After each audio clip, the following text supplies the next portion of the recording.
Tuesday, August 14th, meeting of the Gloucester City Council to order. Our first order of business is a flag salute and a moment of silence. So if you please rise and join us in a flag salute led by Councilor Nolan. To the flag of the United States of America and to the republic for which it stands, one nation, under God, indivisible, with liberty and justice for all.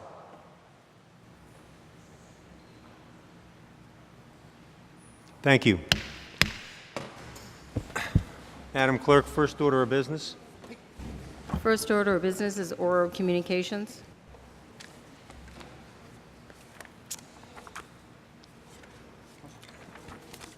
And under oral communications, the public shall have the opportunity at every regular City Council meeting to be heard under oral communications on matters not appearing on the agenda. Oral communications shall allow any resident who has a request or complaint of any nature relative to city business to appear before the council, state their problem without debate, and the matter shall be referred to the proper agency through the office of the mayor.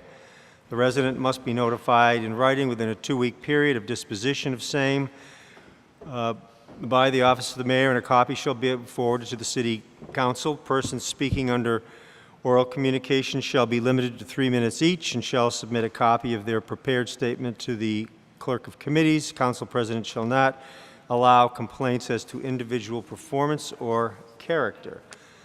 So oral communications is first, and if anyone wishes to speak on oral communications, please come forward, state your name and address. And just as a general matter, we do strictly enforce the 3-minute rule, and we also enforce the repetition rule. So if we get lots of people coming up talking about the same thing, we may ask for some more brevity. So first person on oral communications. Yes, sir. Hi, my name is Nick Holland. I'm 11 Jebica Lane, West Gloucester, and I'm one of several people here to speak out against a cluster development proposal, 186 Concord Street, with the actual entrance on Bray Street. And I've got a copy of my written remarks I can leave with you when I'm done. I wanted to get you oriented. I'm sorry I don't have a bigger exhibit to share with you, but this is a zoning map for the city of Gloucester. And you can see the dark and lighter green are our lowest density residential development areas. This one over here is largely Dogtown and other protected lands. The proposal, this cluster development of 12 units, is being proposed basically right in the center of this largest block of low-density residential here in the city. This has been zoned low-density residential for many years.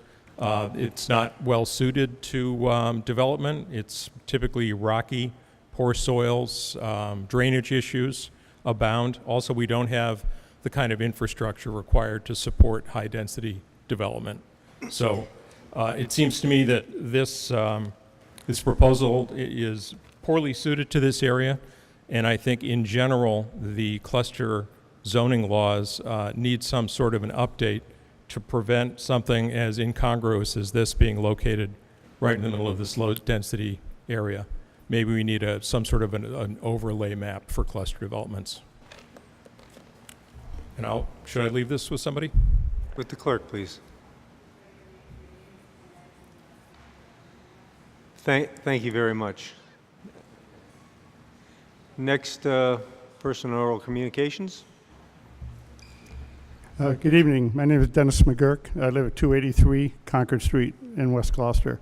And I'm speaking also about the proposed Carrigan cluster development on Bray Street. We're wondering how we got to this point where the planning board is very close to making at least a preliminary approval on the plan. There's been much written over the last 17 years in your comprehensive plan.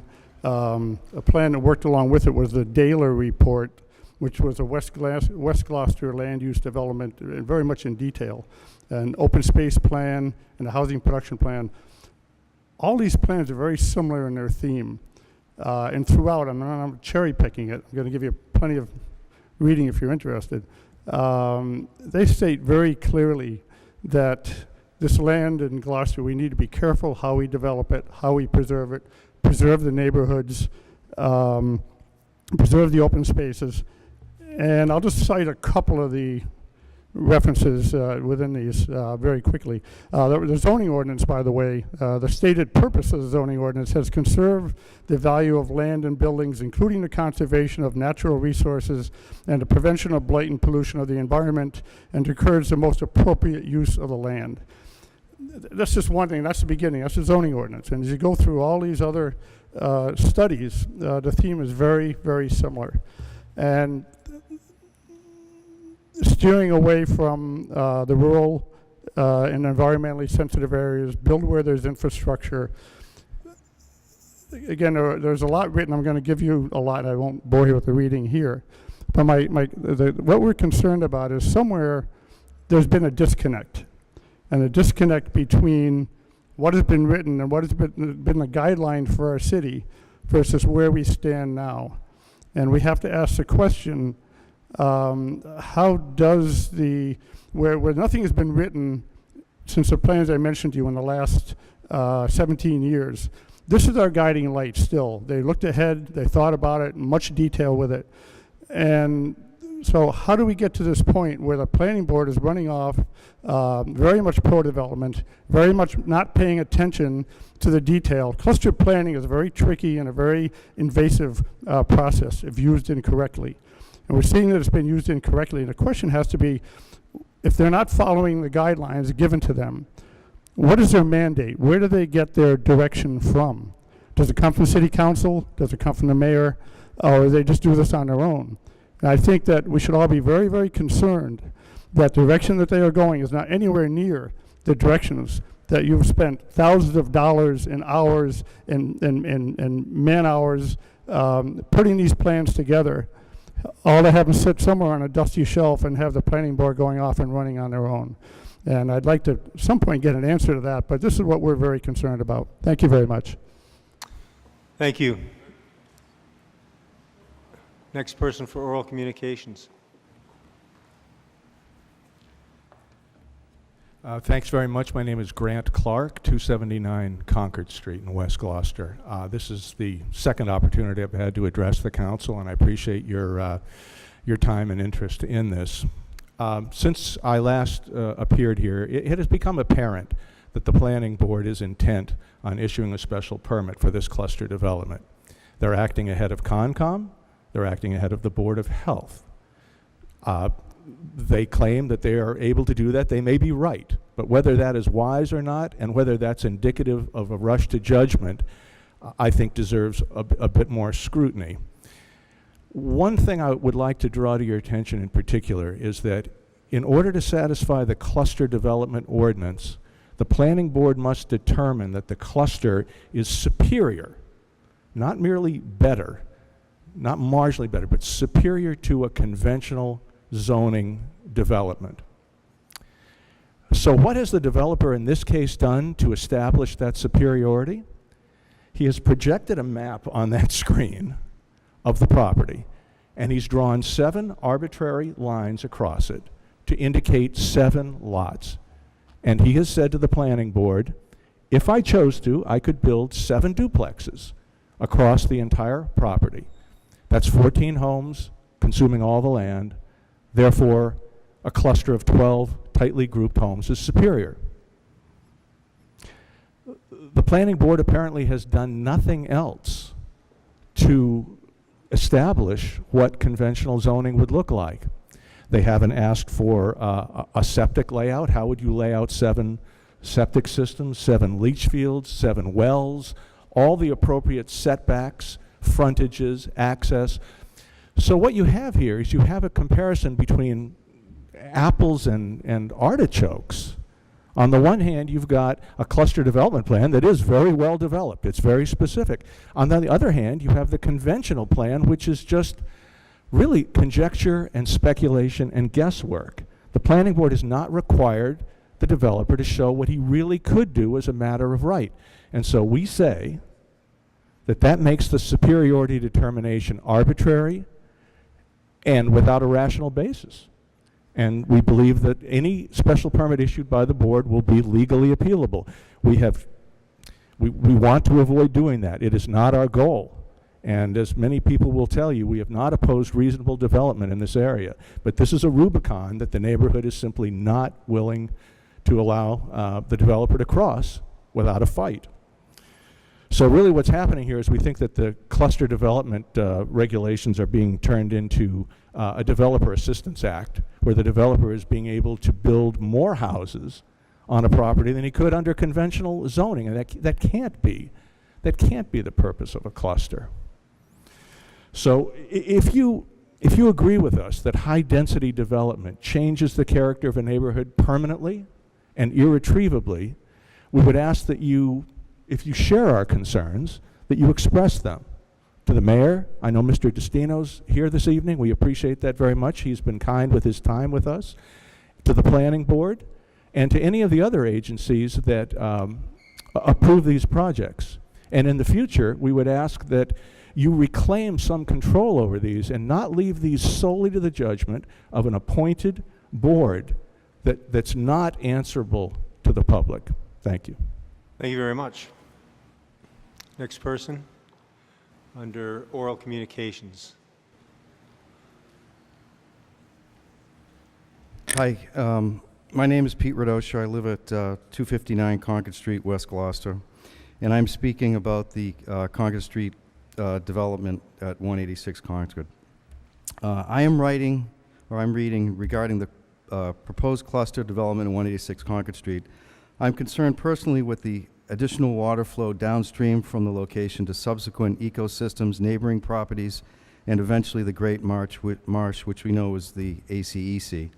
Over the past several years, we have noticed increased water flow in several locations: Bray Street, down the hill towards Concord Street, and along Concord Street, house numbers 246, 253, 257, 259, and 271. Water flows down the hill, as we all know. The proposed development sits on top of a hill. The Carrigan development at 248 Bray Street, which they already started to do, which is adjacent to the proposed 186 Concord Street subdivision, increased the water flow in the area already. About 3 to 4 years ago, the house located at 139 Bray Street, owned by Richard Cousins, began flooding and continues to.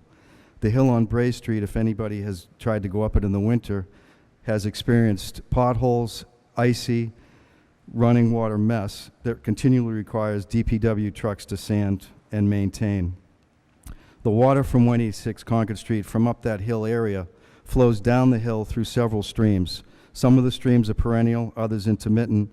All of them eventually end up crossing Concord Street, either over it because there's too much water, or under it, then flow onto our property, which is located at 259.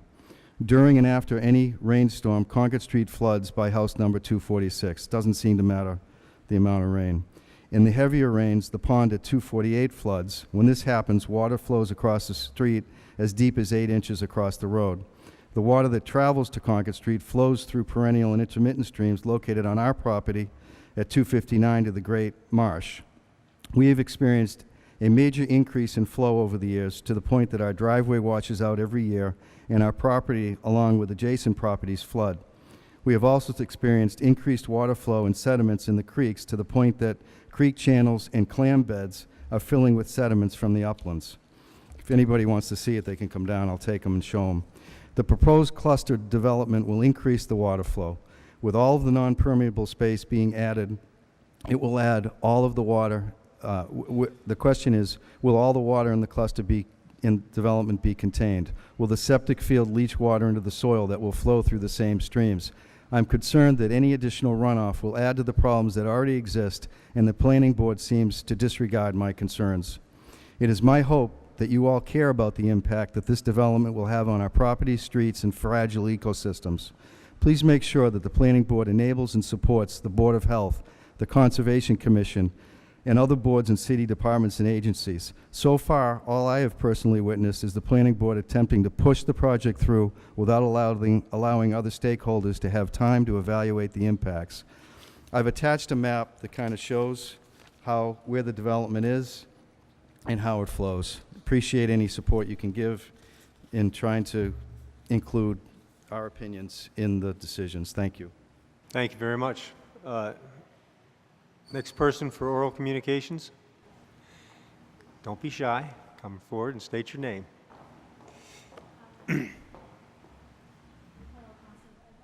You need to speak right into the microphone.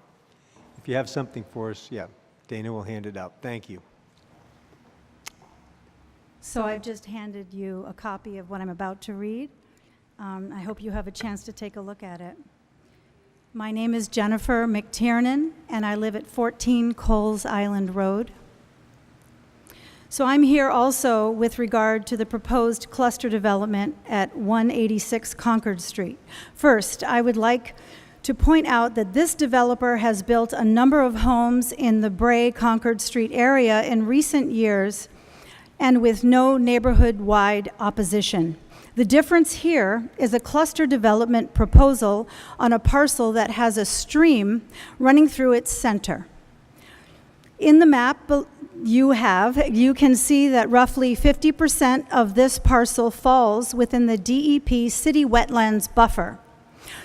The stream area enters at the Bray Street end of this property, flows through pond areas on the lot, and ends up at the other end of the parcel on Concord Street. As an abutter to this property, I am concerned that this particular parcel will not properly support a shared septic system for 12 homes, 36 bedrooms. I would like to call your attention to 2 items in this regard.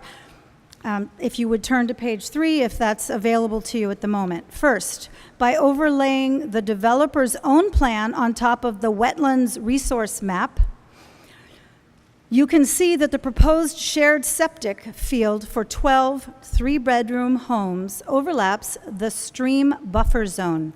See the red square on top of the blue wetlands shading in image below. While I understand that such encroachment may sometimes be allowed for a single septic system, I should think that such a large shared septic design would not be allowed in a buffer zone given increased water flow near such a sensitive wetlands area. Second, I would like to call attention to a comprehensive land use and wastewater plan that was prepared for the city by Daler Consulting Group.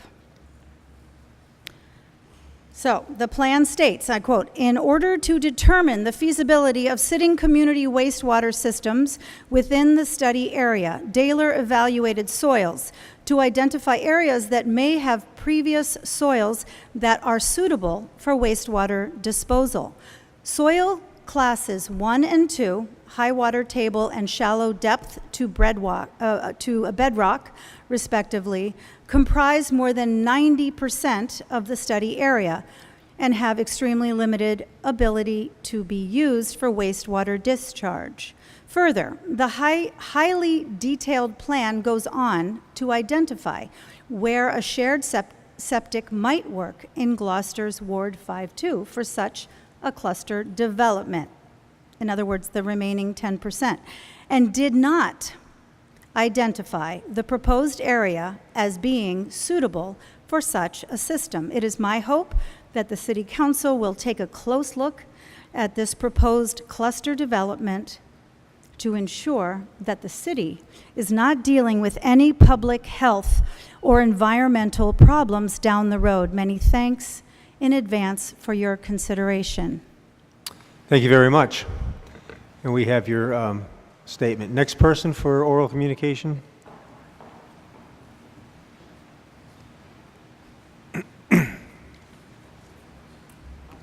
Good evening. My name is Alice Eastland, and I live at 7 Whale Rocks Road in West Gloucester.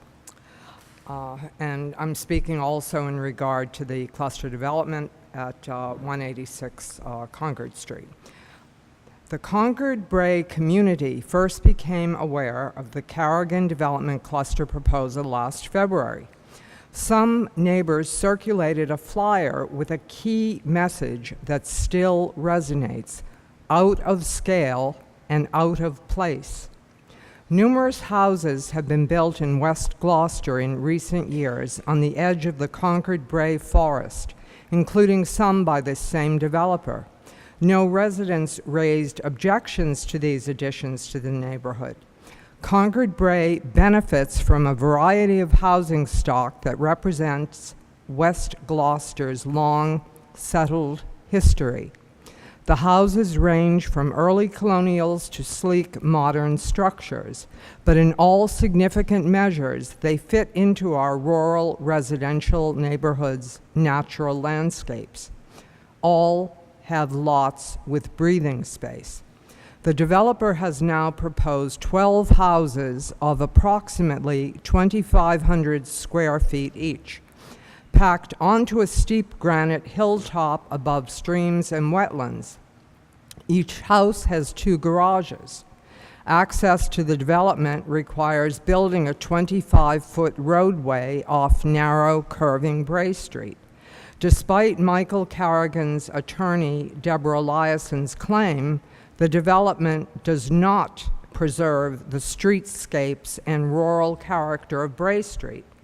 Instead, the cluster site will be a denuded and deforested hilltop with the ancient natural rock formations blasted beyond recognition.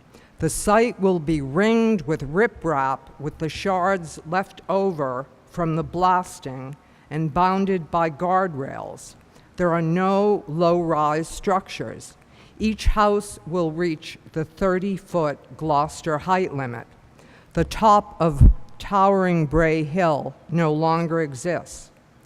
Why is the planning board considering approving such an aberration from our neighborhood's character?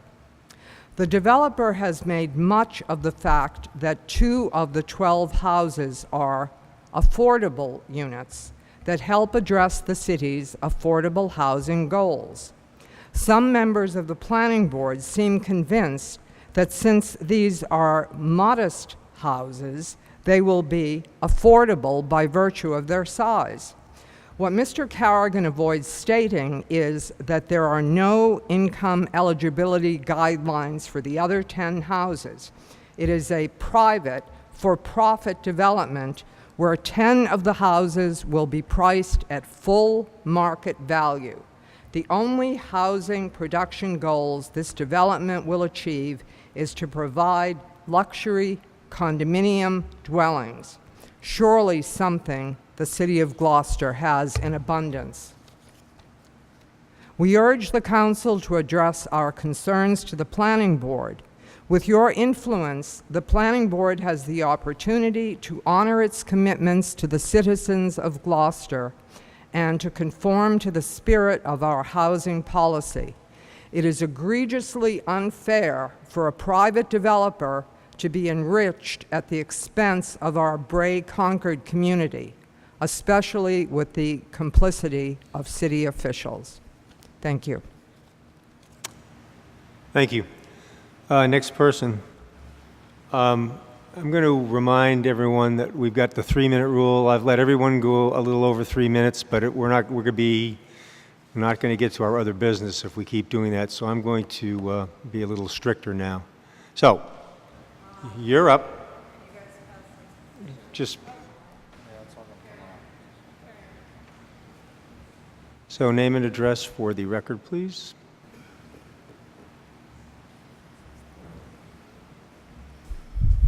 Hi, my name's Carrie Fricklin. I'm a direct abutter to the proposed 186 Carrigan development. I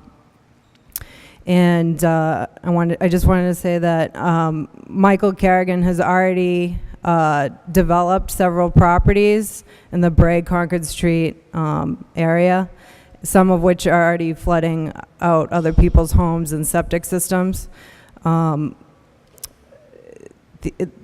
So now basically what he wants to do is take the most environmentally sensitive spot and put a city street on it. There's sloping ledge and overlooking very sensitive biodiverse ecosystem with beaver ponds and rivers.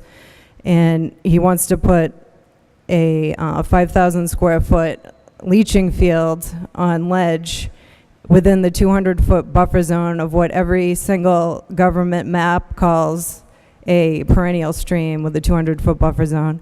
And I also have an engineer's letter stating that it is a river under the Rivers Act with the required 200-foot buffer zone. He also wants to put a reserve area on top of a cliff overlooking somebody else's house that is already being flooded by the other development that he just put in. There's a lot of wildlife in this area, and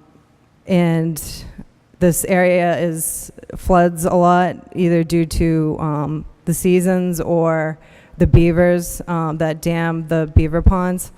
And beavers are protected under their keystone species, which means that many of these animals depend on, well, all of them either partially or fully depend on the wetlands that they create. And the majority of threatened and endangered species live in beaver wetlands. And basically all of this water that is collected from the runoff goes through all of these beaver ponds, through my property, and then out into the ACEC and the Great Marsh and the Essex Bay. A neighbor of mine just called me and asked and told me that he had seen a piping plover, which is a threatened species that was at the mouth of the Essex River Basin today. So basically, I think this proposed development is just too intense for the neighborhood and would destroy the ecosystem. And I appreciate any support that you can give. Thank you. Thank you very much. Anyone else who wants to speak about the cluster development in West Gloucester? Could you raise your hand, please, if you want to speak for the cluster development? Okay, please come forward. Please try and be brief. We've heard all the arguments now, and we're starting to get repetitive, so do your best. Okay. First of all, my statements will be brief. And Right into the microphone, like I'm doing right here. First of all, my statements will be brief. And I would like to thank everybody here for letting me be heard. I own the property on 137 Bray Street, which has already felt the impact of the developer. However, I've been told that the new development will have no further impact on my property. However, my concerns are for the community that we have and the preservation of a neighborhood where everybody has respect for the speed limits and the narrowness of the roads. And my other concern is the fire. The road is only 17 feet wide. Most of the telephone poles lean in, and I don't see how any fire apparatus could respond to an emergency call. I hope that somehow there can be a compromise that satisfies each and all the property owners that exist at this time. I think what maybe they're looking for is additional revenue. However, there is revenue from the people that are paying taxes now. And I hope your kind considerations will find the proper way to handle this. Thank you. Thank you. Did you get the name and address? Thank you. Next speaker for Bray Street.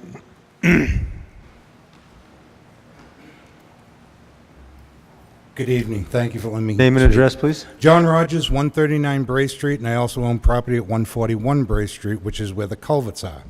I'm going to keep it brief because how eloquently my neighbors have already put it. My house is next to Mr. Cousins' house. We've never had flooding as bad as it is. And now if they put the development up, it's going to get, my cell is going to flood. His cell is going to flood even more, and I can't deal with the flooding and the truck traffic going up Bray Street. Thank you very much. Thank you. Anyone else, oral communications about the cluster development? Good evening. My name is Archie Kazet. I live on 25 Overlook Ave. I abut 18 acres that is currently for sale or in discussion for sale off market. And from a precedent standpoint, I know that there's a developer working behind the scenes right now to do a land assembly to area that we abut, and they're waiting on precedent from this Bray Street development project. And I hope you strongly consider everything that people are saying here tonight and keep it as small a footprint as possible. Thank you. Thank you very much.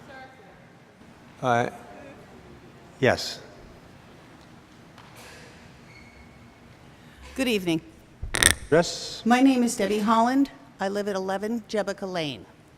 And we understand that this is a planning board matter, but you are our elected officials. You represent us, they don't.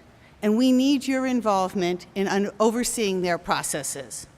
To show you a sample of how seriously we take this, I'd like to ask everyone who came out tonight in opposition to please raise your hand. And we've turned out similar numbers at multiple other public and one-on-one meetings. We have over 100 signatures on a petition. We're a large group, and we're really unhappy. Thank you. Thank you. Anyone else wishing to speak on oral communication about the cluster development? Yeah, could we have the show of hands again, and hold your hand up so Dana can just get a quick count? It's always good to have that in the record. While your hands are up, I will just mention, as you all said, this is before the planning board, not before the city council. You are right that we are your elected officials, but the ordinance does give this authority to the planning board, and the planning board can approve or disapprove this and approve with modifications. Regarding changing the ordinance, that's something we can do prospective or in the future, but it would not impact this particular development. Okay, anybody else for oral communications on any other matter? Seeing none, Madam Clerk, next order of business. Next order of business is the presentation regarding the MBTA project on the Gloucester Bridge by Brad Nichols, project manager. Thank you. Welcome, Mr. Nichols, in the MB. Oh, okay, it's not Mr. Nichols. Yes. Hi. Good evening. My name is Beth Larkin. I'm the Assistant General Manager for Capital Delivery. Hold on a second, Beth. We'll wait till our constituents leave. So I'll do the setup. The MBTA offered to come to us, to the City Council, to make a presentation regarding the replacement of the railroad bridge over the Annisquam River, and we are very pleased to have you come and do that, because it'll be something that is of great interest to City Council. So I think you can go ahead and speak right into the microphone like I'm doing, and go ahead, Beth. Good evening. My name is Beth Larkin, and I'm the Assistant General Manager for Capital Delivery with the Massachusetts Bay Transportation Authority. And we are thrilled to be here this evening to give you an update on the status of this project. It's approximately $57 million construction job. We authorized a notice to proceed to our contractor last November, and we're here today to give you an update on the work that's ongoing, the future phases, and the activities looking forward on the near term. What I really want to reinforce to the councilors here this evening is our ongoing commitment to make sure that we retain service throughout construction. And we're doing work now in the early phases of the project to ensure that that will be the case. So again, we're happy to be here tonight. We want to, again, reinforce that commitment to you and the community of ongoing service. And with that, I'll turn it over to our Senior Project Manager, Brad Nichols. Thank you, Beth. Welcome, Brad. And I would also like to acknowledge Senator Tarr, our representative in the state Senate, is here, and his able colleague, Barry Pett. So, Brad, go ahead. Good evening.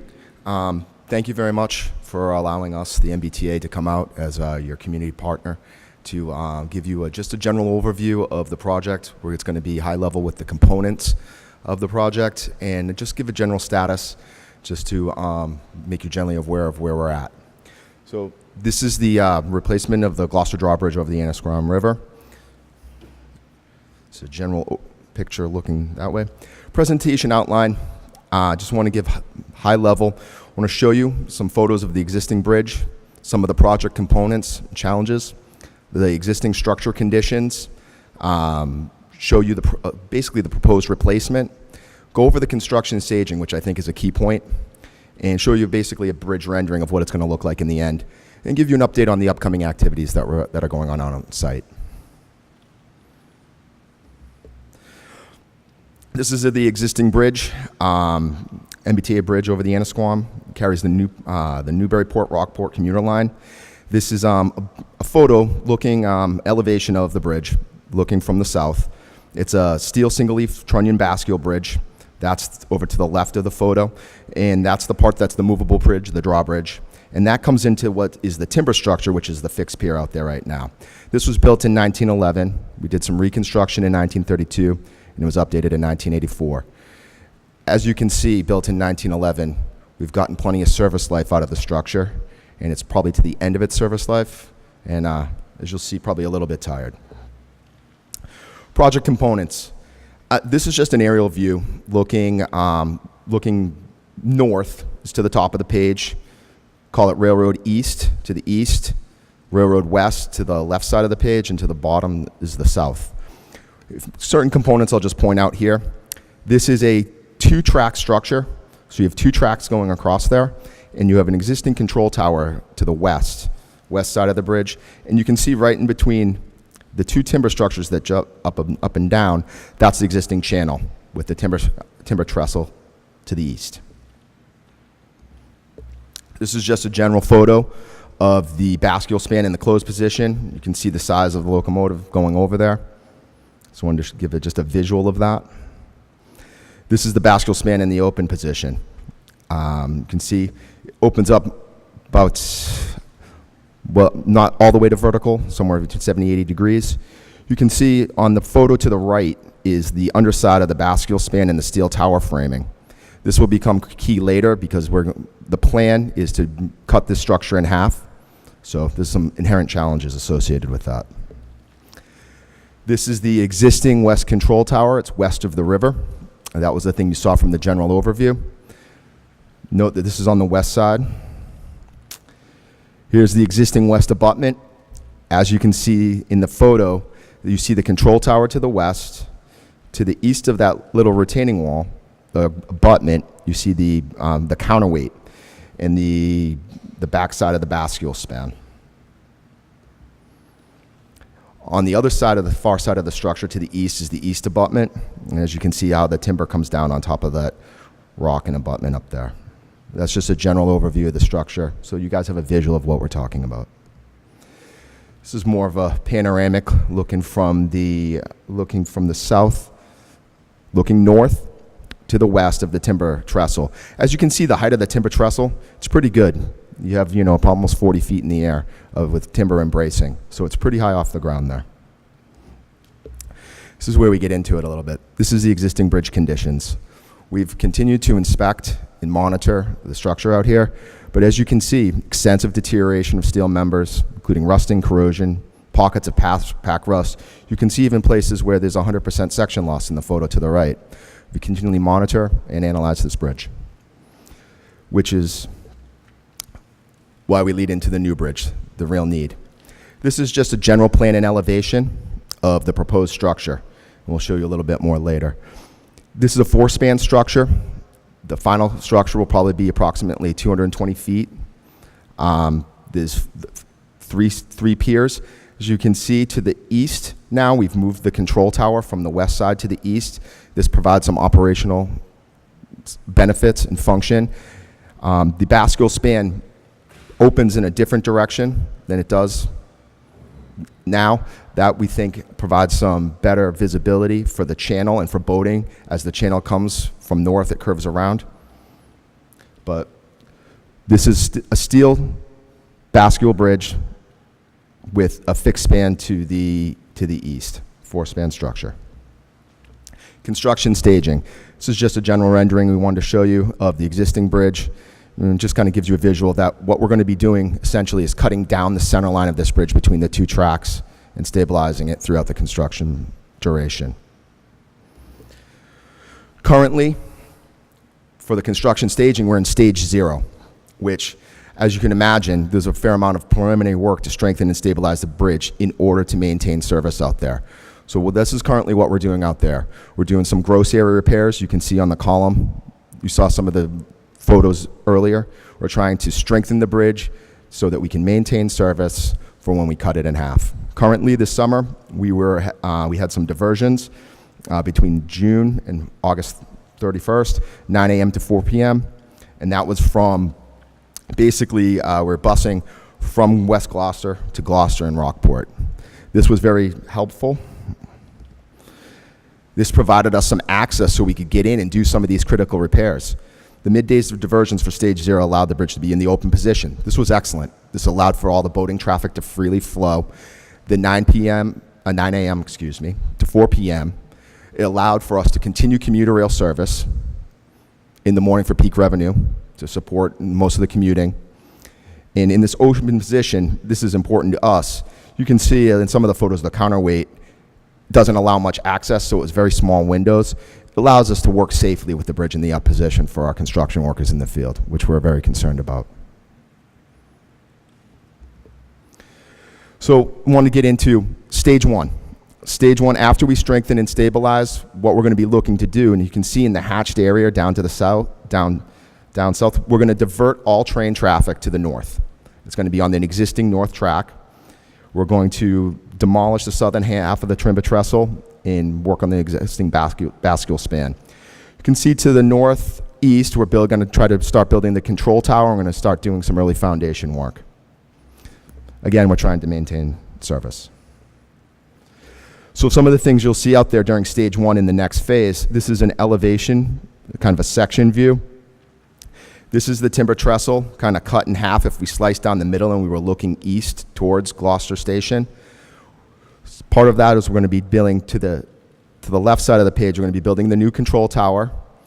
This is some of the contractors' temporary works, platforms, and access that they're going to have out there. And you're going to see that in the hatched area, we're going to demolish out the right side of the bridge, and we're going to do some lateral stabilization of the bridge. Those are some of the activities you're going to start seeing in the near future.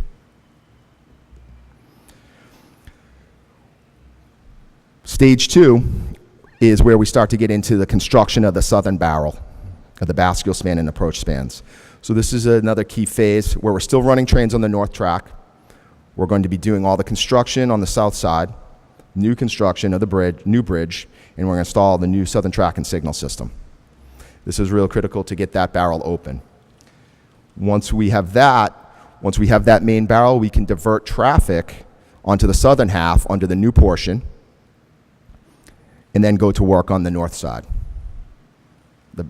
Basically, follow a similar sequence. Demolition of the north side, installation of the new track structure and signal system. One thing to note, this bridge will have 2 independent barrels and 2 independent bascules, which provide a lot more operational flexibility instead of the single one now, which is a single structure. And here's a proposed rendering of the new bridge, looking from the south. As you can see, we have the control tower to the east, the bascule pit as that main span pier 2, and the bascule bridge would open, I'm sorry, I have my visual here, but it would open like this instead of today it opens like this. That allows a little bit more view of the boating traffic coming around to the channel to the north where that curves around. So upcoming activities. Currently we're in Stage 0, strengthening and stabilizing. We're working through those weekday diversions. This is in anticipation of being able to go through with the full construction of Stages 1 to 3. Currently we are going through to August 31st. We're hoping to maintain that schedule. You may know, like with certain repairs, we find things as we go. We're trying to maintain that. So Stage 1 construction, when we get out of this, essentially call it 0, will begin fall 2018. That's when you'll see some of that contractor temp works facilities being installed, lateral and longitudinal strengthening, and the demolition of the south trestle. So that's our general update and where we are with the project. If you folks have any questions, this is where I'd like to open it up to Q&A. Yes, ma'am. So, councilors, any questions for Brad? Councilor Holmgren. Thank you very much. Yes, I am one of the counselors who lives in West Gloucester, and my neighbors are on Woodward Avenue. Okay. I live about an eighth of a mile from the train station myself, and we appreciate the work that is being done. Clearly, it's a very unsafe situation right now, and unfortunately, the residents of Woodward for the past month or so have been dealing with quality of life issues and health issues, really, that have come from the train idling at the station. And we appreciate that the train has been moved up so that it isn't currently vibrating people's windows or affecting their respiratory status, especially with the humidity and the heat that we've been having. But I would just request that as we move forward, if there are going to be things like that that affect abutting neighborhoods, if the MBTA would involve people at the local level. Again, we appreciate your work, but we just want to make sure that there is involvement and as much input as possible from abutting neighbors. Thank you. Absolutely. The MBTA, you're a community partner. We want to have good neighbors. I think communication, and we'll try to work with the community as much as we can to do what we can to facilitate things like that. No problem. Thank you, Councilor Holmgren. Anybody else? Councilor Memhard? Thank you. Excuse me. Thank you again, and we're looking forward to this happening. It's remarkable that the bridge has lasted as it has, given the traffic, and we are on an island, so we're reminded of it all the time. I think we brought this issue up last time round, and I'm not sure if further progress has been made through other initiatives of the Army Corps, but can you speak to anything that will be done in conjunction with the bridge reconstruction and the dredging of the Annisquam around the abutments here? We're generally aware of a federal project coming through the channel, and I know it's very important to the city and the local communities around here. We try to do our best to coordinate with the U.S. Coast Guard and the Army Corps and whatever stakeholders. We understand that there are in-water work windows that will probably overlap with us. So I think the best thing to do is, as we coordinate through the project, is be in communication and try to see what windows we can share and partner through the process. No problem. Yes, other councilors? Councilor Cox. At our very first meeting, when we talked about the train bridge, there were some people that were interested in preserving some of the pieces from this bridge and maybe making the donation to the Cape Ann Museum. I just want to keep that in the back of your mind when demolishing this bridge, that there was a prior request made. I know Barry and Senator Tarr were both here during that meeting, and I'm just throwing that back out there. Very fair. Unfortunately, I'm a little new to the project with the history, so I'd have to look into that and I'd have to follow up. Okay. That'd have to be the case. So that it's kept on everybody's Sure. radar. I don't know what somebody could possibly preserve out of that. Some unique metal, wooden trinket. I don't know. I have no idea. There'll be something. Understood. For sure. Yes, We'll thank you. find something. Thank you. Councilor Gilman? Thank you. I've got a couple of things I wanted to mention to piggyback on what Councilor Holmgren had to say. There are two people in the back here, Jen Berkshire and her husband Russell, who actually are one of those neighbors, and they came just to say thank you to you for kind of listening to them and thinking about that idling and then coming up with a solution. So, there's not a public comment right now, but I just wanted to mention that they appreciate the two-way dialogue, so thank you. Thank you for sharing that. We gladly, and we appreciate hearing that, and we hope to continue to partner moving forward. And I have a comment to make. I loved seeing the simulation of how the pilings are going to look and that there are openings between them. Because right now, I'm a big boater. We go through that all the time, and you don't have those little peek holes to see. And it's just delightful to see that simulation because it's so much a blind corner, and we've had so many close calls when boats are just barreling through and we don't see them for the last moment. So I thought that was really positive. And then the final thing I wanted to mention is kind of just a comment maybe to the administration. I'd love to see this PowerPoint slide on our homepage somewhere where the public can take a look at it and see what we're all seeing tonight, because there's a great amount of interest in this. And I found that these slides are very good, and they're kind of nice to see the before and after, and I think the general public in Gloucester would really appreciate that. So just putting in a request that maybe that can come to fruition. But thank you for being here and doing such a nice job presenting. I appreciate it. Thank you very much. Thank you. Councillor Hecht? Thank you. Thanks for coming out on an evening to Gloucester. Thank you. Two questions. One, what is the overall estimated completion date? And number two, if you could, we're going from a very ancient gazillion-member wooden bridge to a concrete, which I understand, columns and beams and such. And I would ask that you give consideration, as Gloucester is such an arts community, that on that bridge, or as a part of that bridge, how can that bridge, as these thousands and thousands of boaters go under that bridge, be made a little more, whether it's art on the bridge or local artists doing things, but I would just request that that's something that you guys think about, and I'll be continuing to ask about that. So those are my two questions. To your last statement first, it's certainly something we can consider. And, something that we could enter a dialogue on. I don't know. We can follow up on that to see what could be done to make it have more of a flavor of, this is a seafaring community and things like that. So something like that, I'm sure we could follow up with. The overall project duration, I believe, is once we get, when you get into stage 1 through stage 3, it's about plus or minus 2 years for the first 2 stages, with the demolition and some of the in-water work windows. And that key milestone on that is really that stage 2, once you have that other barrel open. And from there, I believe it's contractually about another year. So we're about 4 years plus minus of overall, if that helps. Thank you. Councilor O'Hara? Thank you. Just dealing with the construction and phasing, and more importantly, the work in relation to the neighborhood. Yes, sir. The bridge, as we all know, is a small neighborhood. How will the neighborhood roads be utilized? As far as work hours, will there be multiple shifts?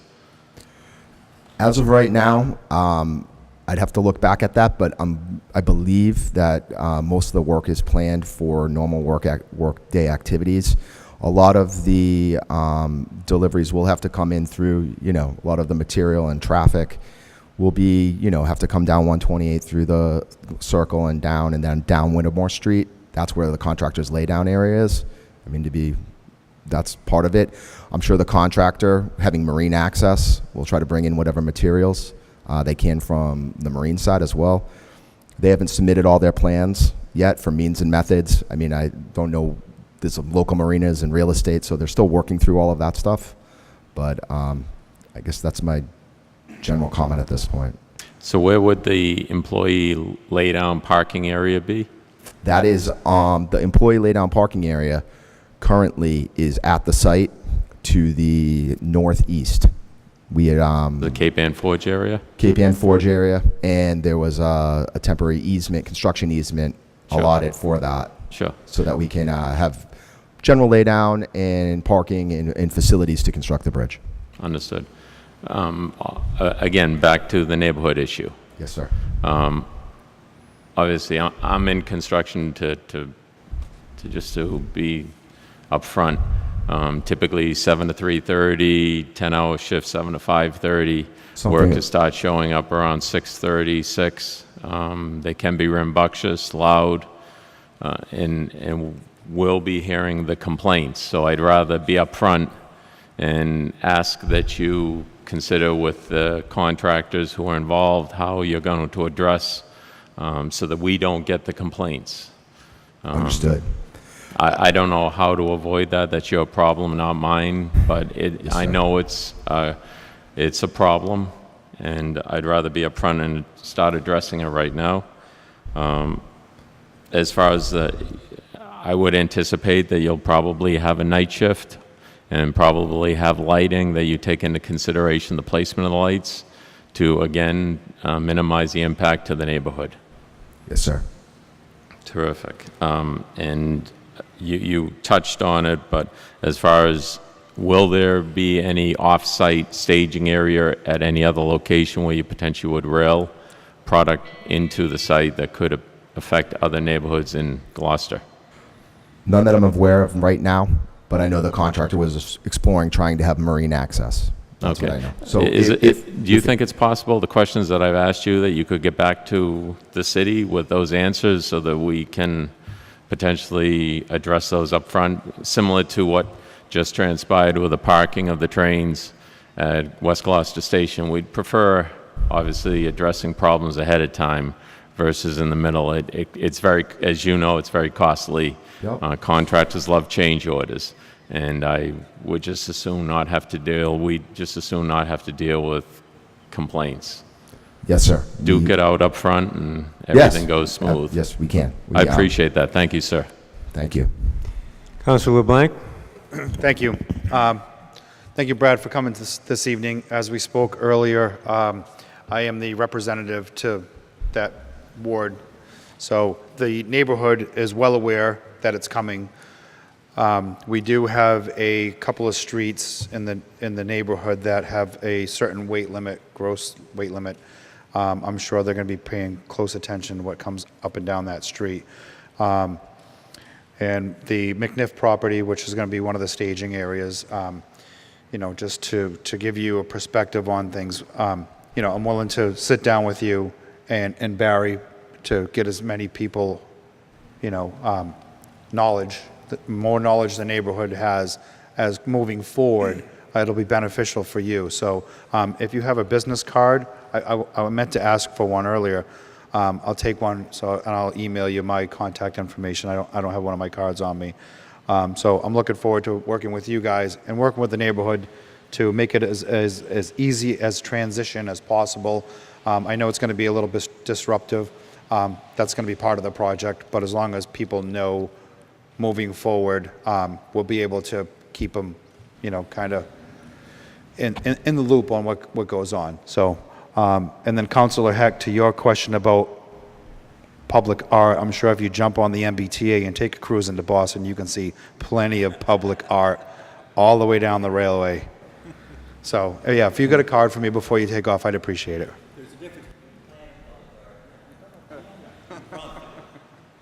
Thank you, Councilor Blank. Other councilors, questions? So I'll just make two comments. First, as a railroad professional, I'm very impressed with this plan, not only the engineering part, but you know, the construction part, and to replace a bridge and maintain traffic is no small task in the railroad business. So we really appreciate what the T has done here, and we also appreciate your appearing tonight and filling us in, and we know that we'll have a successful project. I would also like to invite Senator Tarr, if you would like to say a few words, Bruce, that would be great. Thank you.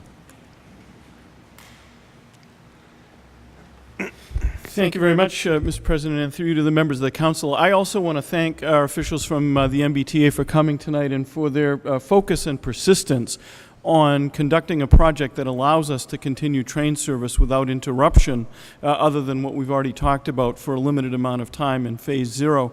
I think it's critically important that we are able to maintain service and also able to maintain safety. So a lot of the work that's being done right now is absolutely important to make sure that we don't have a failure of the remaining structure when part of it is removed. That being said, I think we'll all be well served by this project. It obviously has taken a long time to come to fruition, and that is something that I wish we could have done sooner, but I am glad that we're able to move forward with it, and I think in the end we will have a structure that will serve us all very, very well and maintain one of the lifebloods of transportation in and out of Cape Ann. and I look forward to that day. I would also add, just to address some of Councilor Memhard's concerns, that the federal dredging project is intended to begin next fall. And there is one component of the Annisquam River that is not being dredged, and it happens to extend roughly from this bridge to the area approximating where the yellow house is, that on the corner. And I wish I had a better description for you than that, but I think any of us that have navigated the river are familiar with that turn. And the reason for that is that section of the river has different sediment than the rest of the river.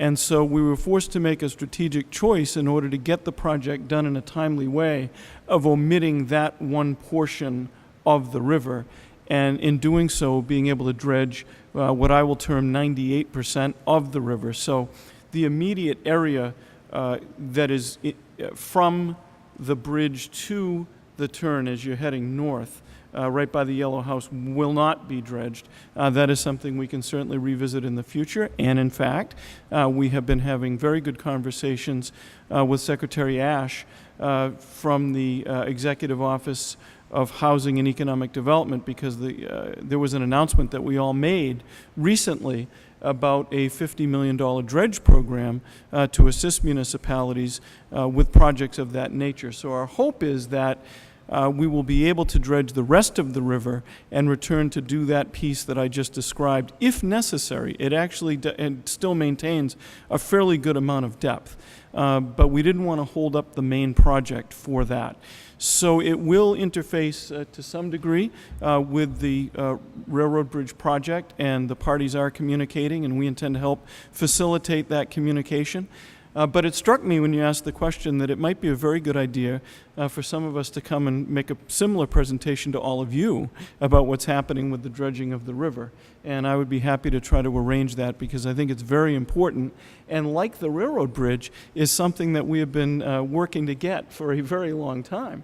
And I would just add an editorial comment that the reason that it's happening now is because a very focused, concerted regional effort of communities that are banded together from Manchester by the Sea to the New Hampshire border to magnetize our region to get some of this dredging done that has been on the back burner for many, many years. So with your permission, Mr. President, we'd be happy to work with you and with the clerk to set up a presentation on that.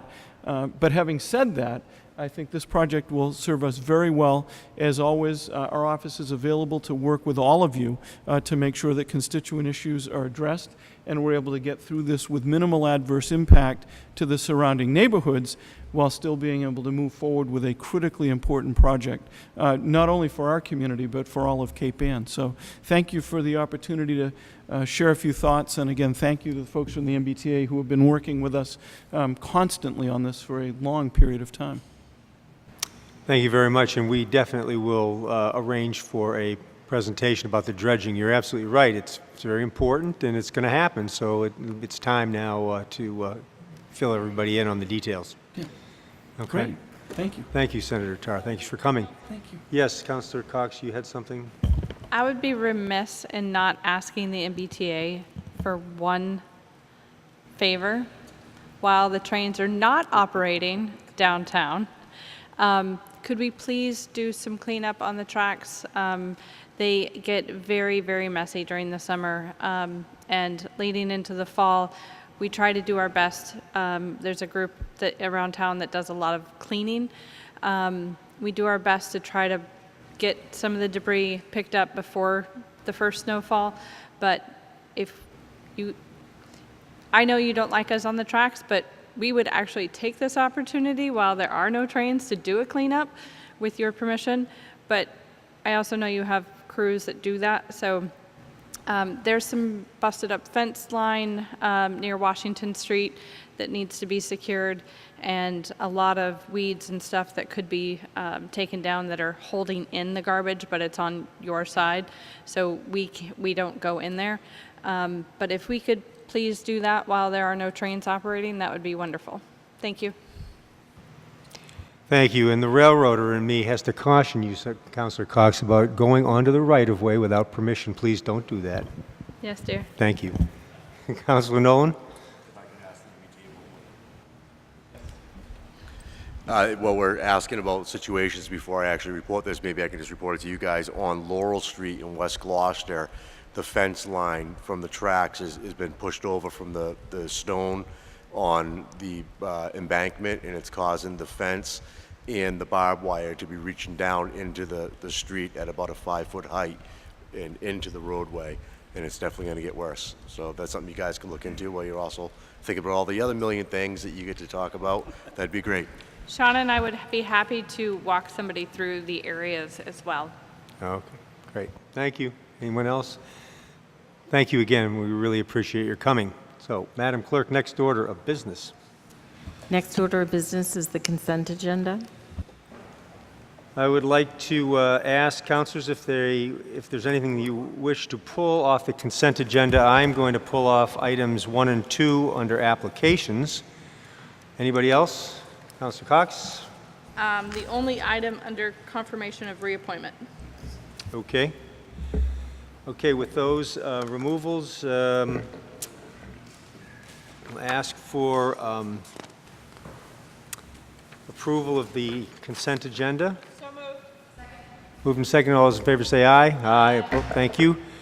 You want to go first, Councilor Cox? Yes. On the confirmation of reappointments, it has a term to end 7/1/2018 on the agenda. Very short term. It should read 7/1/2021. Okay. That will be corrected. So my two items on the item number 1, City Council Civility Resolution. 2 years ago, we passed a civility resolution and the entire council signed it. 2 of the councilors who signed it are no longer with us. The civility resolution itself still remains in force and effect. However, we might want to give the new councilors a chance to sign on to it. The civility resolution draft in your packet is identical language from the one from 2016. I've also included the council minutes when we discussed that resolution. It has quotes from Councilor Gilman and Councilor Orlando and Councilor Scialino about the resolution itself, which I think answer any questions concerning the substance of the issue. So that will be, we'll vote on that next time around. Councilor Cox? It has been suggested that we add that to our rules and procedures, so every election Yes. year that January, that document gets signed. Yes. I personally don't think it's necessary to have a document or have it placed on our rules and procedures that we be civil to each other and to our fellow citizens. Right. Because if we do not, we don't get reelected. But at the same time, it is what it is. Yep. Okay. Next item is the petition pursuant to the charter. We have received a group petition from 150 signatories under the charter, under 9.1.91B. If we have a petition submitted, we have a public hearing within 90 days of submission. The charter is silent as to what the public hearing, the format of the public hearing. The petition is included in your packet. The name is to stop artificial fluoridation of city water. We will have the city staff review the substance of the petition to give us advice on how that impacts what we need to do, and we will schedule a public hearing before the 90 days, which is sometime before November 9th. So that's just for your information at this particular point. So that's all I have to say about those two. And yes, Councilor Cox? I'm sorry.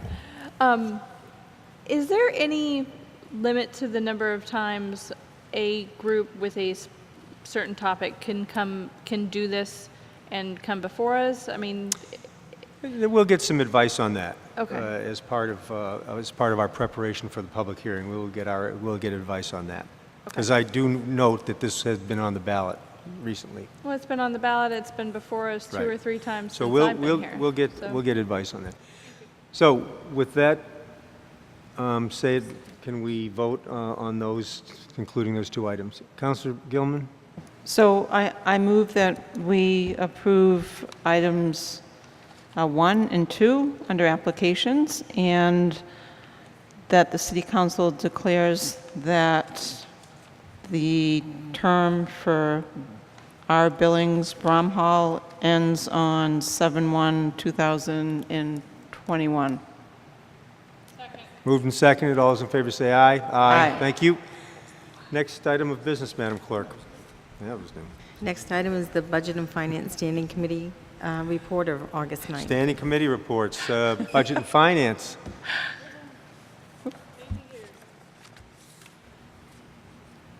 Sorry about that. Changing gears. On a motion by, oh, good gosh.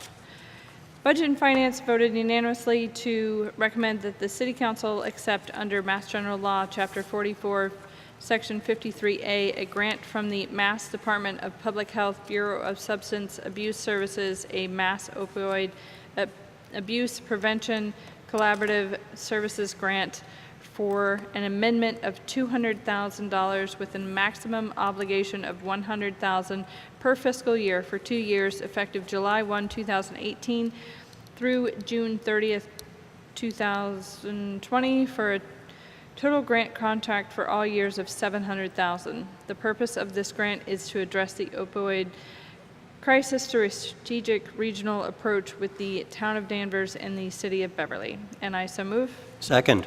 Moved and seconded. Any other comment? This is a grant that we've had before us in the past. It's just that we have just been recently awarded an extra $200,000 that has no match, so we are not going to refuse that. Any other questions? All those in, this is simple majority. All those in favor say aye. Aye. Opposed? Thank you. Next. Budget and Finance voted unanimously to recommend the City Council approve the following special budgetary transfer 2019 SBT 1 in the amount of $10,000 from account as noted Police Uniform Overtime Beach to account as noted Police Uniform Purchase of Services for the purpose of hiring police patrol personnel from surrounding towns, police departments up to and including Labor Day 2018, and I so move. Second. Moved and seconded. Any comment? Adding some additional funds to the police department to hire staffing for traffic and beach patrol. Okay. Any other questions? Simple majority. All those in favor say aye. Aye. Opposed? Thank you. Next. Budget and Finance voted unanimously to recommend the City Council, in accordance with Mass General Law, Chapter 44, Section 64, approve payment of prior year invoices for fees for services rendered of regional NERAC catch equipment in June 2018, invoice number 1424, dated July 6, 2018, for barriers used during St. Peter's Fiesta in fiscal 18 to be paid with fiscal 19 General Fund Police Department budgeted funds for a total of $45. And I so move. Second. Moved and seconded. Any other comment? St. Peter's went into, it was that long weekend, it was cross fiscal years, so unfortunately we didn't get the invoice until after. Great. Okay. Simple majority. All those in favor say aye. Aye. Opposed? Thank you. Next. Budget and Finance voted unanimously to recommend the City Council, in accordance with Mass General Law, Chapter 44, Section 64, approve payment of a prior year invoice for services rendered by Language Line Services Incorporated and Interpreter Service, invoice number 4357211, dated June 30th, 2018, in FY 2018 to be paid with FY 2019 General Fund Police Department budgeted funds for a total of $34.05, and I so move. I second all $34 of it. Okay. And same deal. And the 5 crosses cents. of fiscal years. Correct. Okay. Any other questions? All those in favor say aye. Aye. Opposed? Thank you. Next. Budget and Finance voted unanimously to recommend the City Council accept under Mass General Law, Chapter 44, Section 53A, a federal grant from the National Park Service Pass-Through Essex National Heritage Commission, a 2018 Essex Heritage Visitor Center grant for a total of $2,500 for the purpose of supporting the activities of the city's Visitors Welcome Center at Stage 4 Park. The grant period is from July 1, 2018 through June 30th, 2019, and I so move. Second. Moved and seconded. Any other comments? This is an annual grant that we receive, and there is no match. Any other questions? Nope. All those in favor say aye. Aye. Opposed? Thank you. Did we skip one?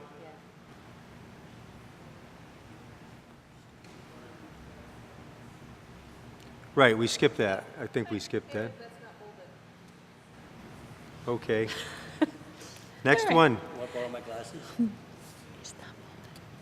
Councilor Cox, next one. Budget and Finance voted unanimously to recommend the City Council, in accordance with Mass General Law, Chapter 44, Section 64, approve payment of prior year invoice for recycling fluorescent light through Veolia ES Technical Solutions, LLC, Chicago, Illinois, invoice number EW1455252, dated April 24, 2018, for a total of $1,038.24 in FY18 to be paid with FY19 DPW solid waste purchase of services budgeted funds, and I so move. Second. Moved and seconded. Any other comment? All those in favor say aye. Aye. Thank you. Next. Budget and Finance voted unanimously to recommend the City Council accept under Mass General Law, Chapter 44, Section 53A, a cash donation of $1,800 to the City of Gloucester from Michael Deneen for the purchase of light timers as a part of the Light Up Main Street project, and I so move. Second. Moved and seconded. Any other comment? Nope. Nope. Okay, all those in favor say aye. Aye. Thank you. That's it for B&F? I have a public hearing, but that's it. Okay. Madam Clerk, next order of business. Ordinance and Administration Standing Committee Report of August 6th. There are no matters. They are scheduled public hearings. Thank you. Next item. The Planning and Development Standing Committee Report of August.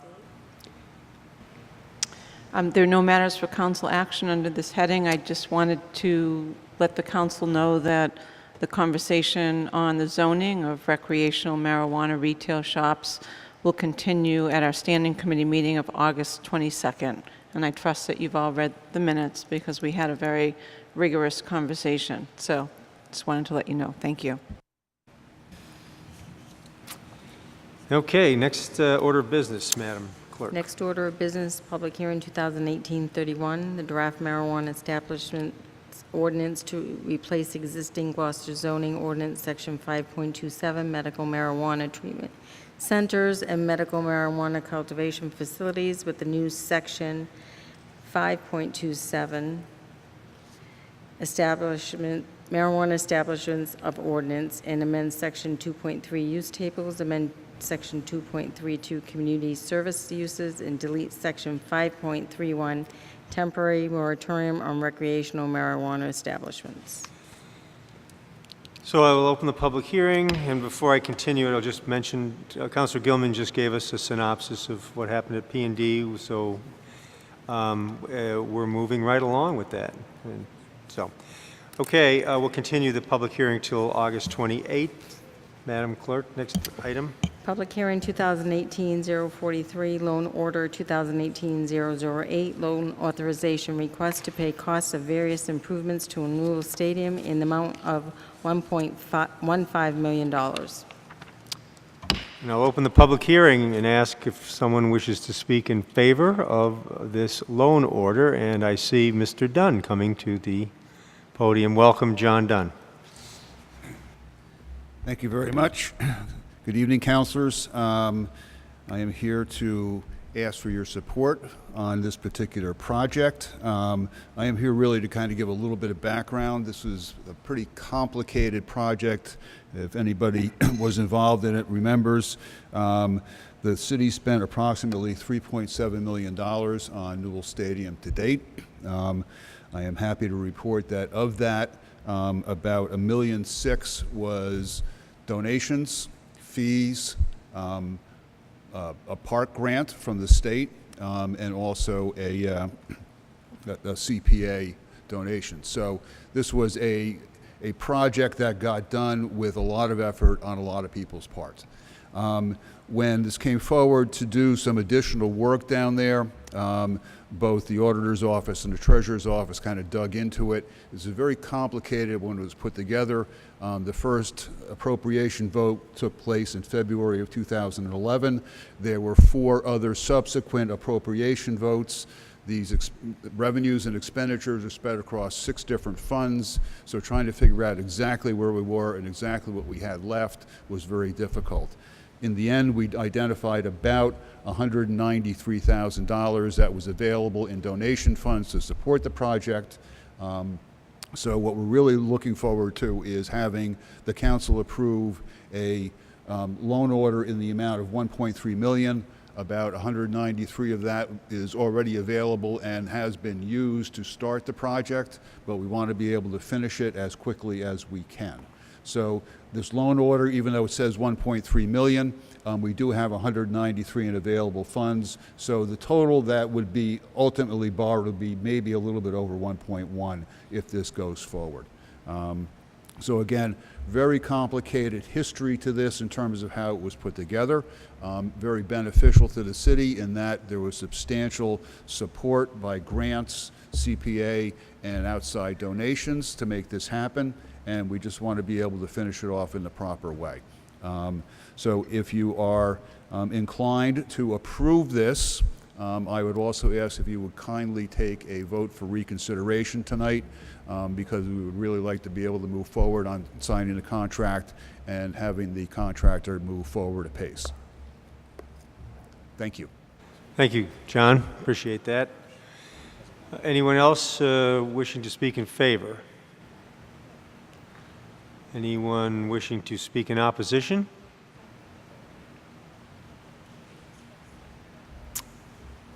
Name and address. Good evening. For the record, my name is Joel Vavaza. I'm a resident at 28 Middle Street in Gloucester. I'm asking you all tonight to not approve this loan order. I'm asking you to please send a message that you will act as a check against wasteful spending, lack of long-term planning, and act to protect the interests of the taxpayers who are funding this project. This loan order and reconstruction project has not been vetted by the Capital Improvement Advisory Board. Previous administrations and councils would have sent this out to be reviewed and asked for a report to come back. I know this because when the renewal came through the first time, it went to the Capital Improvement Advisory Board. And at that time, the late Don Fricklin, who built large metal structures for a living, looked at the plans presented and said, "This isn't going to work, your track is going to sink, and those bleachers are going to fail." And it wasn't until Mike Harrigan, who was representing the project in front of the CIAB, said that the contractor says if we surcharge the field up to 10 months, which is piling heavy dirt piles to really compress the dirt, he said, and these are all in the minutes of the meeting, he said if we surcharge the field for 10 months, the contractor can guarantee less than a ½ inch of settling. And so the CIAB recommended the project so long as additional geotechnical surveys were done and this adequate surcharging was done to prevent eventual settling of the site. The city then went and had Mr. Fricklin go dig test pits or core samples to look at what the ground was composed of. And as everyone suspected, he pulled up a bunch of marsh and junk. It's an old dump. And Mr. Fricklin's report to the city after doing testing himself said, no amount of surcharging this field is going to prevent the field from settling. You're wasting your money, you're wasting your time. You need to find another location for this field. And so you have one expert saying no amount of work is going to prevent this from happening. You had the experts going to do the work saying we need 10 months of surcharging, and the city, for whatever reason, decided to do even less than either were recommending, which is a whole other issue about why we're cutting corners on multi-million-dollar projects as a city. But either way, if Mr. Fricklin is correct, and so far he has been, the city's already wasted $1.6 million in donated funds, thank you very much, $2 million in loaned funds on a stadium that is likely to continue to have this problem reoccur. And so I would ask that you hold off on taking a vote on this authorization or deny it outright and seek independent, disinterested, expert analysis as to what you need to do. Not the people who are engineering it, not the people who are getting paid to build it. disinterested third parties what you can possibly do to make an economically feasible solution to correct the site issues if they exist. And if they don't exist, stop rebuilding the stadium on ground that's going to sink. And the last thing I would ask is that you say no to this loan order for the fact that this council has been given no real options tonight. This is very similar to the West Parish project, where by the time it gets to you to vote on whether you're going to loan something for a major project, decisions about the physical site have already been made, and the conditions there have already brought you to a point where you have no real choice. They've already demolished the stands and torn up the track. And so what real choice do you have but to loan out this money, whether you want to or you don't? I don't know if there was a vote taken to begin the demolition, not that you would have to, but if you're the loaning authority, the authority approving the financing, you think you might be consulted before that work starts happening.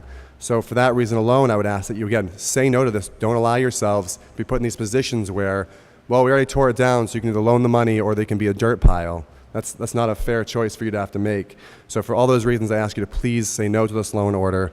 Look at this a little harder. Make a wiser decision for the long term. Thank you. Excuse me, Joel, would you just clarify for the record that you are speaking as As a an individual citizen? Public citizen as an Thank individual. you very much. Anyone else to speak in opposition of this loan order? Thank you. Any communications, Madam Clerk? There are none. No communications. Any counselor questions as to the technical aspects of the loan order? Counselor Gilman, we'll start with you. Thank you, Counselor. So I have a question for Mike Hale on a technical aspect of the contract.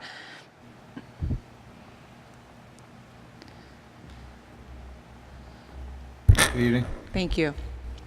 So on the minutes of August 9th, you did confirm that the bleachers issue and the track disruption in front of the bleachers was not due to the previous winter flooding of the field. So that had nothing, that wasn't an influence of that.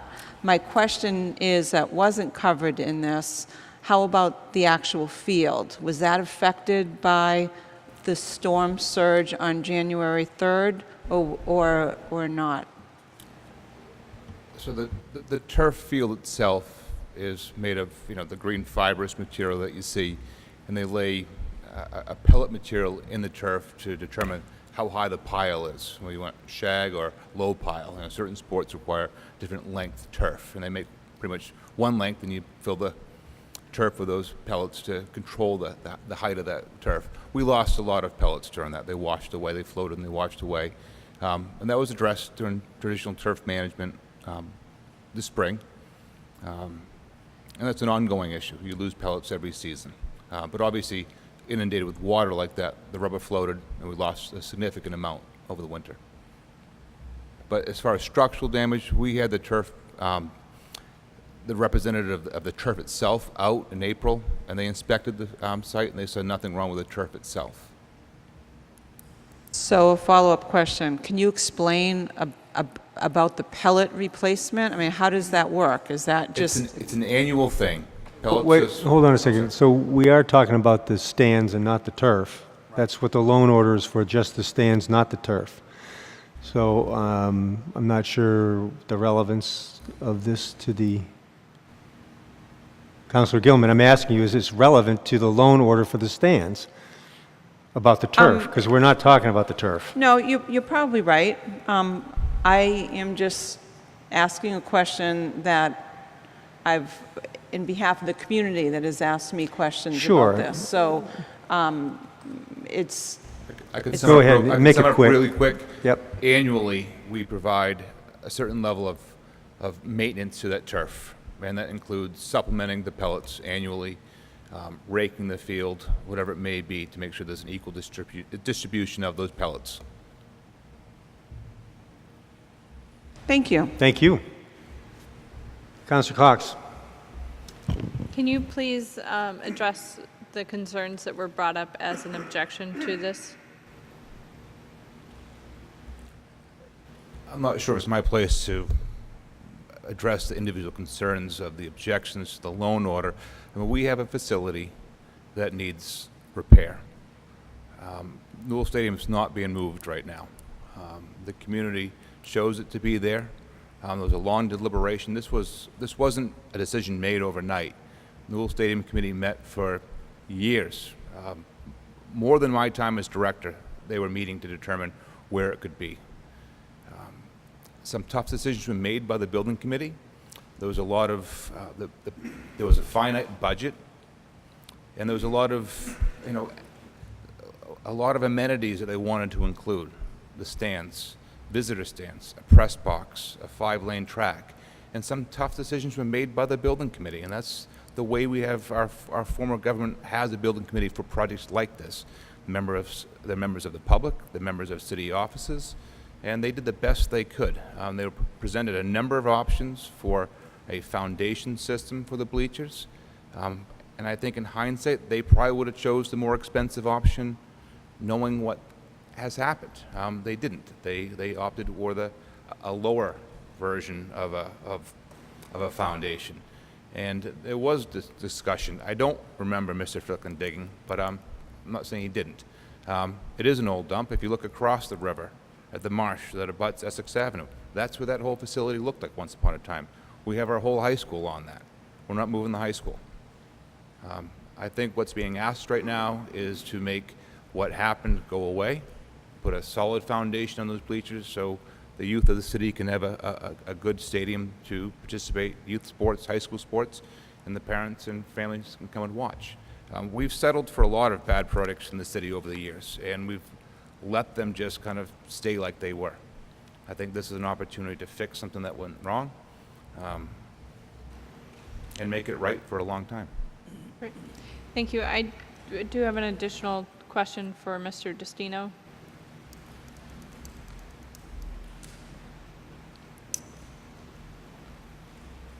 Should this review have gone before capital improvements? No. I mean, this is a fix. No. But it's You a vote- fix you at vote a things- substantial I'm amount sorry. of money. You vote things all the time, loan orders all the time that don't go in front of the Capital Advisory Board. What Mr. Favazza is asking you to do tonight is prolong this and drive up the expense of this project. Look, no one's going to say that this, isn't a bad situation. When we got here 3.5 years ago, this was laid in our lap, that there was a problem with the stands. And we're fixing it. We entered into a continuation of this contract to get the design work done for free. It should have been put on pilings the first time. We feel very confident that the pilings will work under these stands. Delaying this to go through the CIAB is, again, is going to put this off for a longer period of time, drive up the cost of it, probably drive away these two contractors where we have a relationship with and we've got a continuation with that we're trying to get it done correctly. The city has some culpability here. That's pretty obvious. Both the building committee and the building department have some blame here. We feel that it's our responsibility to get it done, not wait another year, not wait another 3 years to get it done while, committees weigh in on it. Since we've been here, we've done a lot of capital work. I haven't heard once Mr. Favazza say anything about the Capital Advisory Board on any of those loan orders, but now this one. It doesn't make sense now. Now's the time to fix this. It needs to be done. It's unfortunate, but I urge you all to vote for the loan order tonight to move this project forward so we can, get the stadium back to where it should be for the next 50 years. Can you explain to me why the destruction of the project went forward without having the loan order in place? As again, as John Dunn initially told you, that there were at least 3 appropriations, maybe 4 appropriations of loan orders. There was another, CPA funds, there was donations, and, when he got here, a lot of those funds were commingled into one pot. So Kenny and John looked at it, and through bond counsel's advice, decided that a clean loan order to go forward, and then they would just dissolve the rest of those existing loan orders, which still have appropriations in them. So we went forward because we had appropriations in place and we had donations in place. So, clearly we could do that. Okay. Thank you. Any other councilor questions? Councilor O'Hara? Thank you. I don't know if Mr. Destino or Mr. Hale would like to field this question. The question I have is, this project right now, obviously, last winter we were flooded 2 separate events. Governor Baker, when he visited Gloucester, said we as a city, we as a state, need to accept that the flooding is the new norm, that we have to build expecting the flooding will continue. We're spending obviously a large sum of money here on a stadium which was flooded last winter twice. The school was flooded, the parking lot. It wasn't a good situation. The situation that we have right now, has an engineering company, have we done site borings?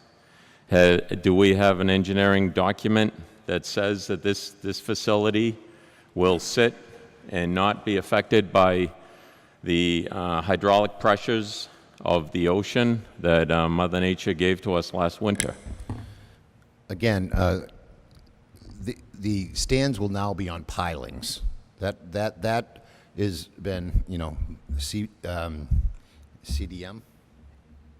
the engineering company, has done their engineering work and said, yes, that the pilings will, you know, hold the stands. Having said that, you know, the flooding of the high school, you know, a lot of that flooding came from over the canal. And we just received a grant not long ago, you'll remember, to do the work on the high school, down by the science wing, in that low area there, and to raise the canal in that area. That's part of the remediation of a coastal vulnerability study that we're doing, to raise that. So at the same time, you know, we're putting pilings in to support the stands. We're trying to remediate some of the flooding by raising the canal. So that is the plan going forward. Sure, and I appreciate that. Thank you very much. We also have to contend with the hydraulic pressures that obviously the extreme high tides that we saw last winter, that, you know, the state is planning around that. Right. The governor advised us, those were his words, I was there. I know Mr. Hill says we're not moving the high school. Well, Mother Nature may force us to move that high school someday. And that stadium clearly was flooded. The parking lot was flooded. It's, you know, this is a lot of money that we're putting at a facility which has failed in short period of time. It's not good business, not fiscally responsible. I understand the football players, the athletes of our city need a facility. But I think as taxpayers, we need to really look good and hard at where we're putting our money. That stadium you played on at the same time, that stadium has always been second. But I would also say to you that the same design work was used in the bathrooms. They're on pilings. Those didn't sink. Those didn't have a problem. So we're using the same design work now, the same design, so to speak, with pilings for the stadium that we used at the bathrooms that are at Newell Stadium. But again, we're looking at spending a large sum of money. Yes, we are. On a field which, again, it's always been, that field has always been horrible. You know, whether it was natural turf, obviously we've got the artificial, the stadiums are failing. Mother Nature's telling us something. Our governor said something last winter. Obviously, he has reviewed things with his people. And we're looking at spending, again, a large sum of money. Should we be looking at, I know, relocating this facility someplace else, where it can be out of harm of Mother Nature? If I can just interject for a minute, Councilor O'Hara. So what the administration is here asking for, they want to fix the current stadium, and they're asking us for money, which is our purview to either grant them the money or not. The bigger issue that you raise is a huge issue and one that we all need to address. I'm not sure we can address that tonight. We have the stadium, and it needs to be fixed. And whether we want to fix it or not is our decision tonight. But moving it, that's I think, for another day. So again, Mr. Destino, to back to the question, we have an engineer's design that someone has stamped and has accepted liability that this is going to work. That's correct. Okay, thank you. Other questions? Councilor Hecht. Mr. Destino, would you just, for the benefit of the council, we had a spirited discussion at BNF on this. Not a lot of happy faces. This is, like you said, this is not a lot of fun, okay? No. But you've negotiated with the engineering firm, which I think is something that would be appropriate to talk about what you've... I was very aggressive in terms of wanting to go back at the engineers and go to their insurance companies and see what kind of money we could recover. And then you told me that you came to an arrangement with the engineering firm, which I thought was positive. And if you wouldn't mind sharing that with the Right. council. As you read in your packet, there was no charge on this. It would have cost us if we went back out to bid and scrapped it. Instead of an extension of the contract, if we went out to bid for the whole package, we would have probably spent $200,000 or so in engineering cost. We negotiated with these folks to try to find a way for a happy, which, believe it or not, it's costing us a lot less than it could have to do this. And we are, they did the engineering for zero. It didn't cost us anything on the engineering. It's just the construction piece. Thank you. Thank you. Any other questions from councilors? Okay, then I will close the public hearing and call for the committee report. Budget and Finance Chair.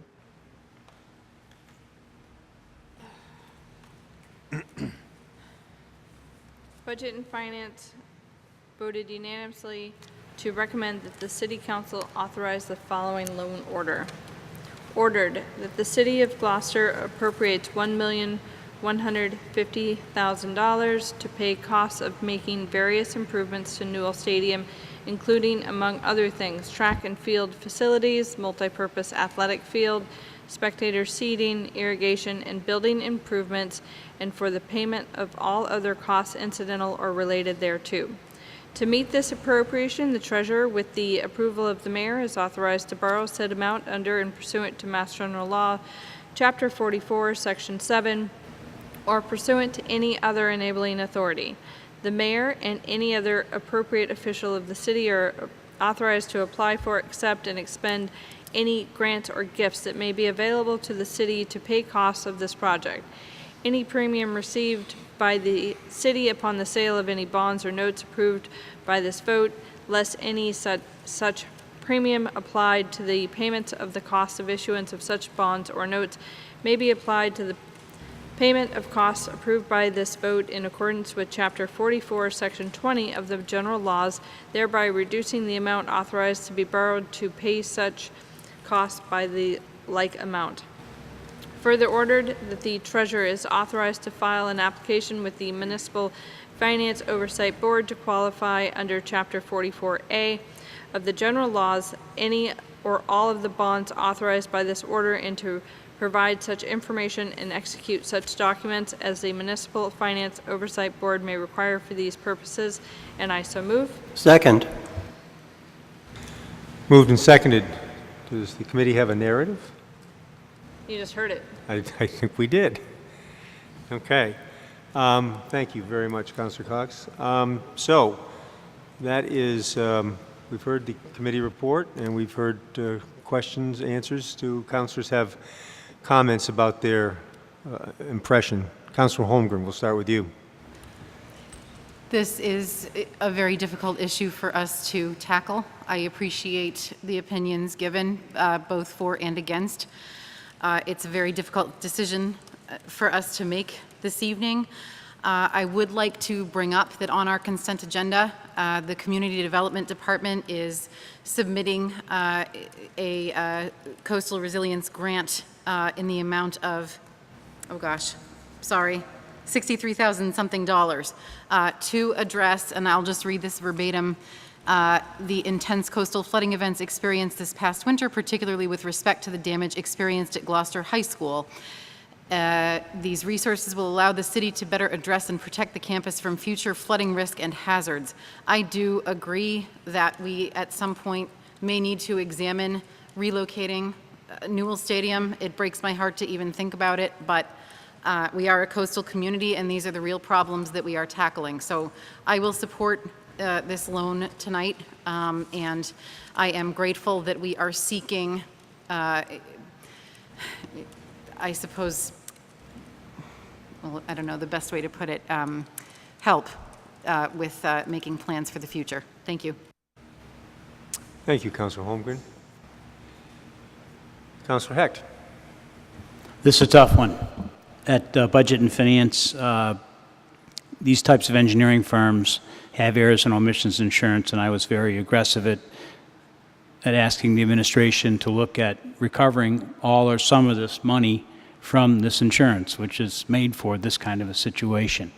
The administration has good relationships with this design firm and with this construction firm, and they pushed back on that and talked to me about this $200,000 in savings on the engineering front.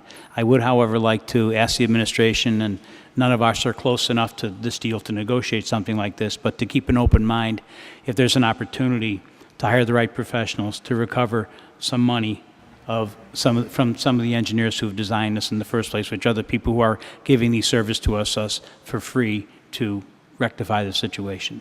So that's what I would ask the administration. And I'm going to grudgingly raise my hand again for this tonight. Thank you, Councilor Hecht. Anyone else? Well, Councilor Gilman, next. So I too am going to support this. And one of the reasons why I'm going to support this is that I do believe I attended all of these coastal resiliency workshops, and we had a very collaborative conversation about the seawall and the high school and what happened. And I am comforted to know that we've looked and we're discussing the possibility of building up the seawall on the Annisquam River right after it goes through the Blimmen Bridge, because I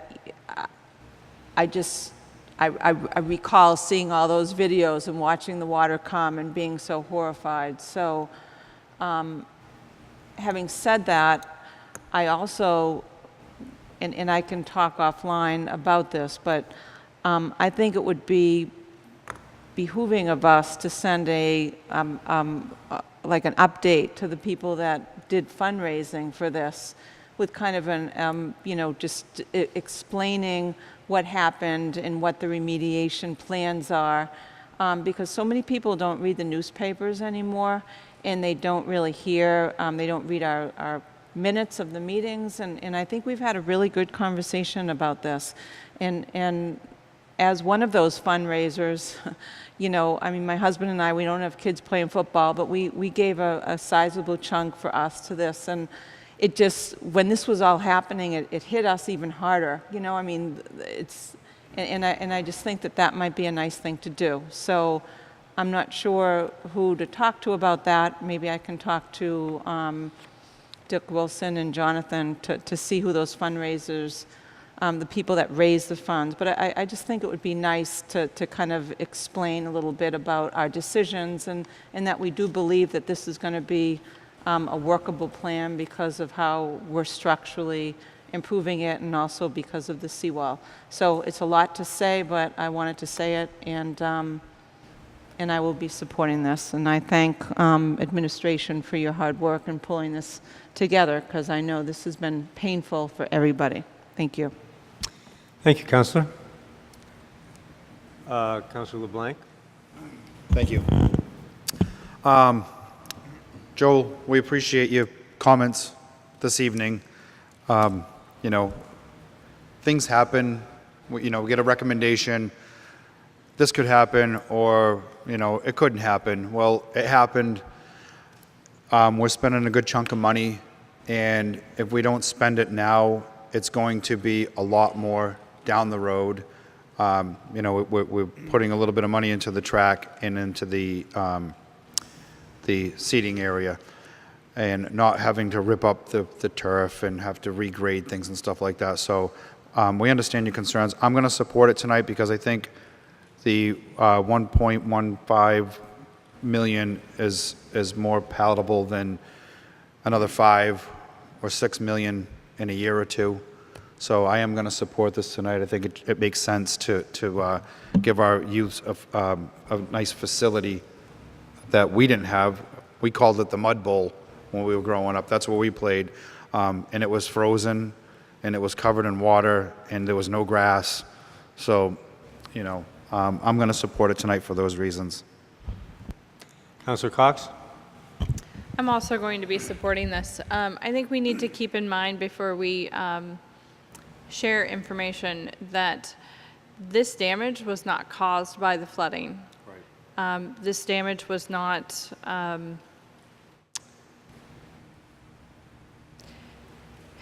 it's not going to be fixed necessarily with a higher seawall.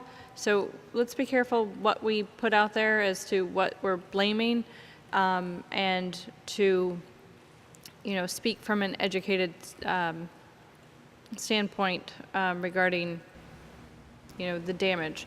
So as much as I do believe that we need to look into coastal flooding and all that, what happened at Newell Stadium was a failure to build it properly the first time.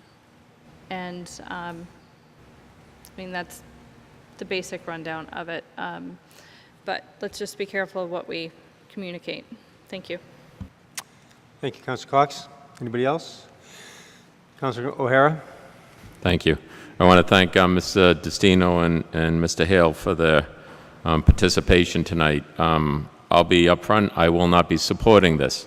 As I mentioned to Mr. Destino, I played on that in the late 70s and 80s. That field has always had problems. The track has always had problems. The waviness of the track, it continues. You know, Mother Nature. We have a field. We have a school that's built on a dump site. The hydraulic pressures, again, I have to stress our governor last winter after the 2 floods said this is the new norm. We have to start accepting that we need to change the way we build things, the way we exist. We're spending, you know, this is 1.15 or basically $1.3 million. We have 200,000 that was out there that gave them the green light to do the demolition ahead of our approval. Taxpayers are tired. They don't mind spending money where there's a return on investment. We owe it to our students, whether the students of today or students of tomorrow, to provide facilities that are first class. I'm not a professional engineer, but I'm confident that stadium, that track will continue to ripple. It's rippled before. It's rippled again. That's not going to change. Mother Nature's telling us something. And we owe it to the students, again, to give them a stadium, but we're the adults here. We have to look at every dollar that comes across this table, the table of the mayor's office, and we have to assure that we're spending it in the proper fashion. And again, $1.3 million. That stadium was they just cut the ribbon a few years ago. Something happened. This does not make sense, and we have to look at the big picture. We have to look at the big picture of our facilities, and that high school is a part of our, we're talking elementary schools, and I don't want to get off the topic here. We're talking the stadium itself, but we're throwing $1.3 million at something that has always failed, that has always been problematic. I'm not confident that this is going to be the cure. That the bleachers probably will stand. They're going to drive piles. If they did the borings and they were properly analyzed, Mr. Destino has told me that is the case, those will probably stand there. but that stadium's going to continue to be problematic. That track's going to continue to ripple. So I will not be supporting this. Thank you. Thank you, Counselor. Anybody else? So I'll end up, I will be supporting this. We have a situation that is very complicated. We've heard every particular angle about it tonight. The fact is we have a stadium that needs to be fixed. That's our responsibility right now. And the administration has done its best to come up with a plan. And we can analyze their plan if we want, but I think that we need to move forward, so I will be supporting this as well. And with that, we have a roll call vote, Madam Clerk, don't we? Yes, we do. Okay, let's go. Councilor LeBlanc? Yes. Councilor Lumber? Yes. Councilor Memhard? Yes. Councilor Nolan? Yes. Councilor O'Hara? No. Councilor Cox? Yes. Councilor Gilman? Yes.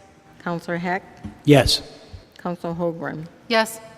The motion for loan order 2018-008 for loan authorization request to pay costs of various improvements to Newell Stadium in the amount of $1.15 million passes on a vote of 8 in favor and 1 opposed.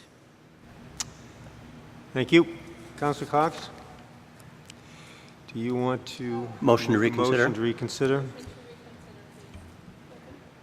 Motion to reconsider has been seconded. So this is to reconsider this, and this is for those who would like the matter to go forward. The vote is a no vote. So it's a roll call again. Councilor LeBlanc? No. Councilor Lumber? Nope. Councilor Memhard? No. Councilor Nolan? Councilor O'Hara? I think this is a yes for me. Councilor Cox? Councilor Gilman? No. Councilor Heck? No. Councilor Holmgren? No. Motion reconsideration for the loan authorization for Newell Stadium fails on a vote of 1 in favor, 8 opposed. Thank you.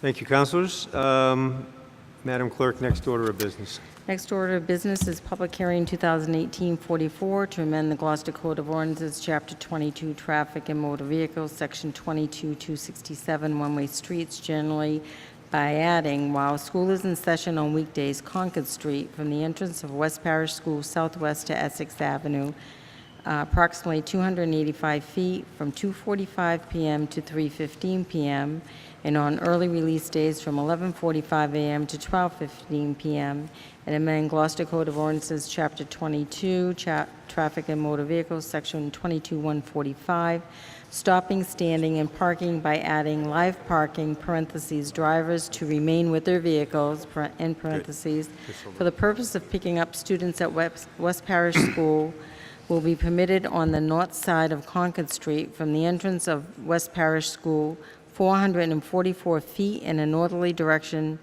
parentheses, towards the fire station, end parentheses, during the same hours as described in Section 22-267, and amend Gloucester Code of Ordinances, Chapter 22, Traffic and Motor Vehicles, Section 22-265, turning movements generally by adding no left turn from Concord Street onto the West Parish School property from 2:45 p.m. to 3:15 p.m. and on early release days from 11:45 a.m. to 12:15 p.m. while school is in session.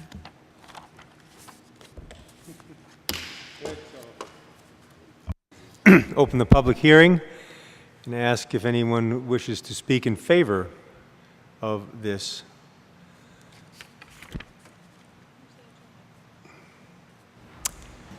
Welcome, Mr. Pope, Chairman of the School Committee.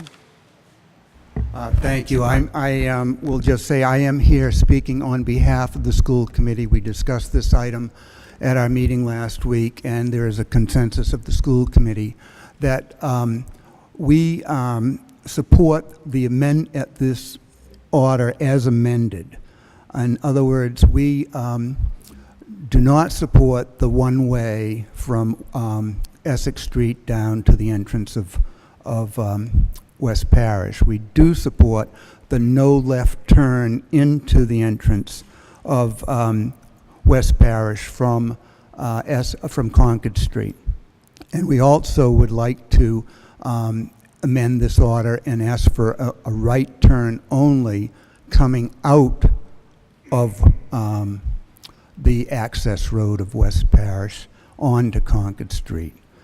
We feel that this would not impede any traffic that is not going to West Parish. In other words, people going down Concord Street, it would have no effect on them traveling in either direction. It only affects people going into the school. So by eliminating a left turn in,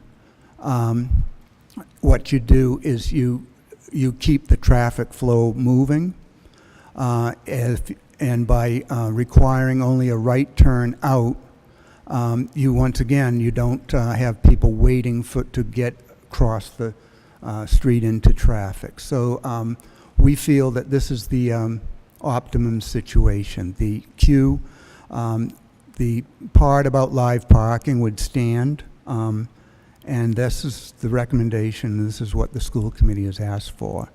As background, I would just say that over the summer we did explore more permanent solutions, physical solutions, and we did get some cost estimates, some rough cost estimates, and they were substantial. And I believe it's the consensus of the BNF as well as the schools that it's not in the cards right now to spend in excess of $1 million to solve this problem. The school department will be exploring a number of other issues that are not part of the city council ordinance, but we will be restricting releasing students as walkers unless they are truly walkers, and our indication right now is that there are only 17 students that live in a safe walking distance with sidewalks, etc., to be able to walk to West Parish School. We'll also be, once we have the bus load determined, we will be offering some off-site pickup and some pickup areas for those students who choice into intra-district choice into West Parish. There are in excess of 40 students that come from Gloucester School District, but not within the catchment area of West Parish, and they what we would offer is to allow when you choice in, you do not get transportation. It's up to the parent to transport those students. What we'll be offering is either a drop-off at Stage Fort Park or at the high school or at O'Malley. So depending on which buses have room, and we'll determine that. It'll be a regular thing once we get a sense of the bus ridership at the beginning of the year, so that those choice parents don't have to come to the school to pick up the kid. They could go to one of these other areas, and we think that that will alleviate some of the congestion. We'll also, at our next meeting, be voting to send a request to the police department about enforcement of the existing no parking areas, as well as the implementation of the left turn only. So that's where the school committee stands. Okay, thank you, Jonathan. Yes. Anyone else to speak in favor? Anyone to speak in opposition? Any communications, Madam Clerk? There are none. Okay. So at this point, we have an amendment to what is before us, and a couple of amendments. Why don't we go through those now so we can eliminate questions about the one-way if we're not going to have it? And so do you want to, Councilor LeBlanc, as chair of O&A, do you want to do that? You know, I guess we can close the public hearing and have a committee report. We'll do that. Public hearing closed, committee report. Thank you. So I reached out to Dr. Sapphire this morning to make sure we did this correct up here this evening, and we didn't cycle around several dozen times before we got it right.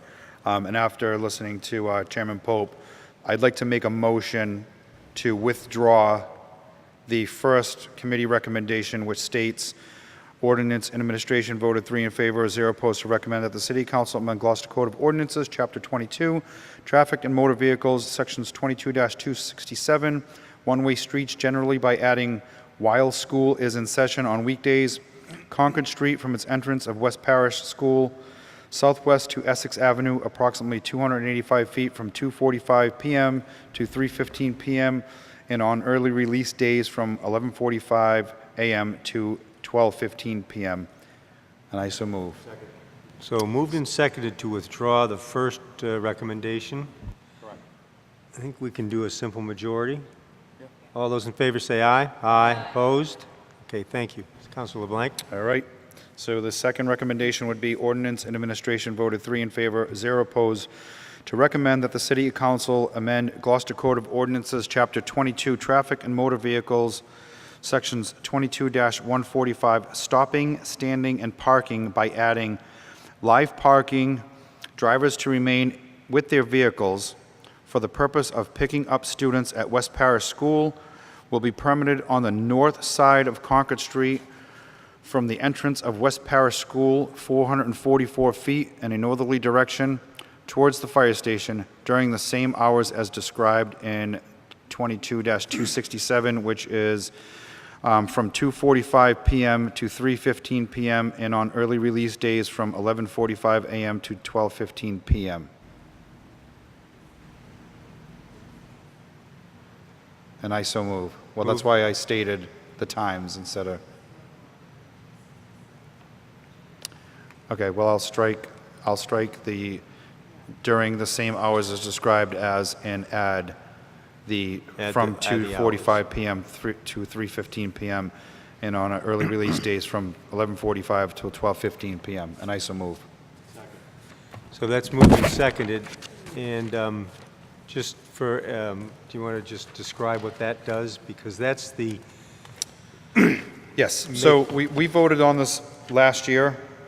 And it allows people to park on the West Parish side of the street, coming from the fire station in a queue, so kids will be able to come out of the school and get into their cars and drive up toward Essex Avenue. So it'll permit parking on that side of the street only. So that kind of codifies and makes more orderly that whole queue that comes out of the school and onto Concord Street. That kind of legitimizes it. Correct. Yeah. Okay. So that's been moved and seconded. Any other comments or questions about that? Councilor Nolan?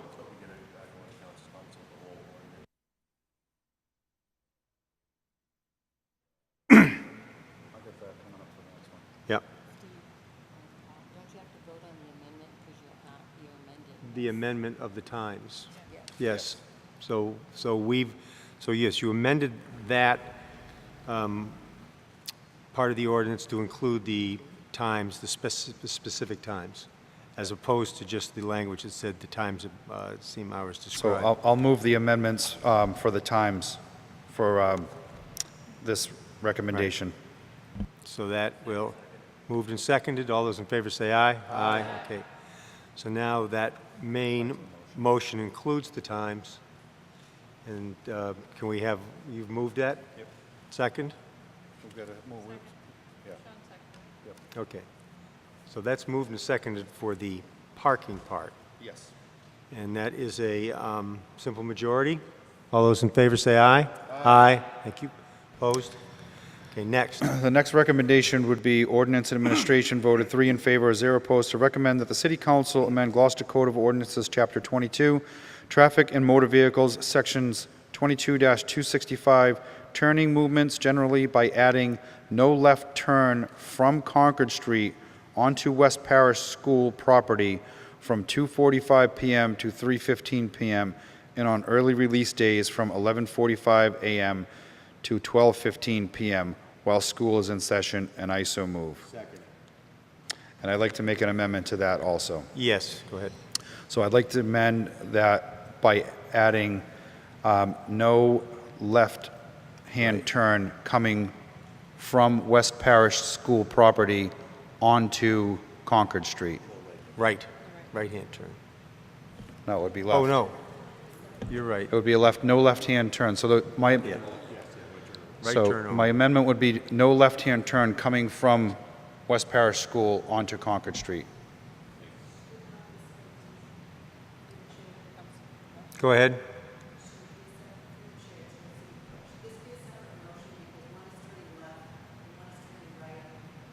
They're both turning left.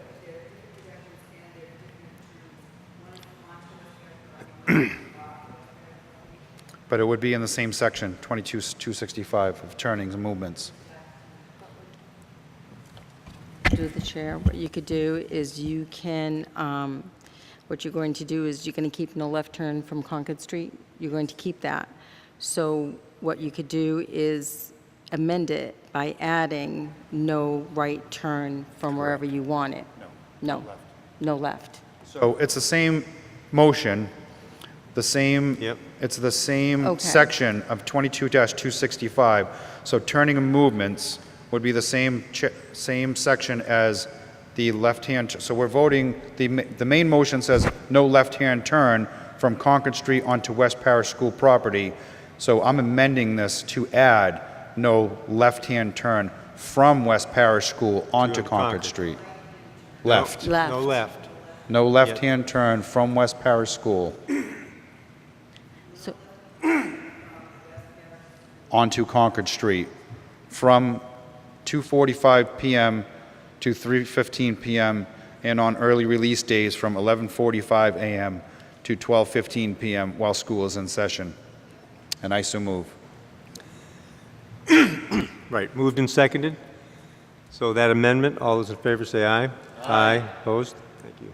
So now we have the main motion as amended, which is left-hand turn, no left-hand turn from Concord onto West Parish, and no left-hand turn leaving West Parish onto Concord. Correct. At the same times. So with that amendment, this is a simple majority. All those in favor say aye. Aye. Opposed? Thank you. That's it. Good work. All right. Well done. Thank you, school committee. Madam Clerk, next order of business. next order is public hearing 2018-045, Muni Code legal review and recommendation of Gloucester Code of Ordinance revisions, Chapter 1, General Provisions, Chapter 2, Administration, Chapter 5, Building and Building Regulations, Chapter 10, Waterways Administration, Chapter 17, Police, Chapter 18, Schools, Chapter 22, Traffic and Motor Vehicles, Chapter 24, Vehicles for Hire, Appendix C, Personnel Ordinance. We'll open the public hearing and ask, is there anyone to speak in favor or someone who can actually explain what that was just read? Mr. Payson, welcome. Mr. President, members of the City Council. As many of you will recall, there was a general recognition of a need to review our ordinance. Our ordinance, as you know, is online through a company called Muni Code. The City Council approved an appropriation of money to hire Muni Code, and they have lawyers who do this on a regular basis to review a municipality's ordinance and make sure that it complies with federal and state law. So we did that. A report was issued. It came through the City Council. It was split into two pieces. There was a zoning ordinance piece that went to planning and development, and then there was a general ordinance piece that went to O&A, Ordinance Administration, and at O&A it's been split again. And the reason why it was split again is because what's before you tonight is really technically what I would call the low-hanging fruit. It's just the slight technical corrections that is easy to move quickly. The material that's more substantive, that requires some language drafting, that's still down at O&A.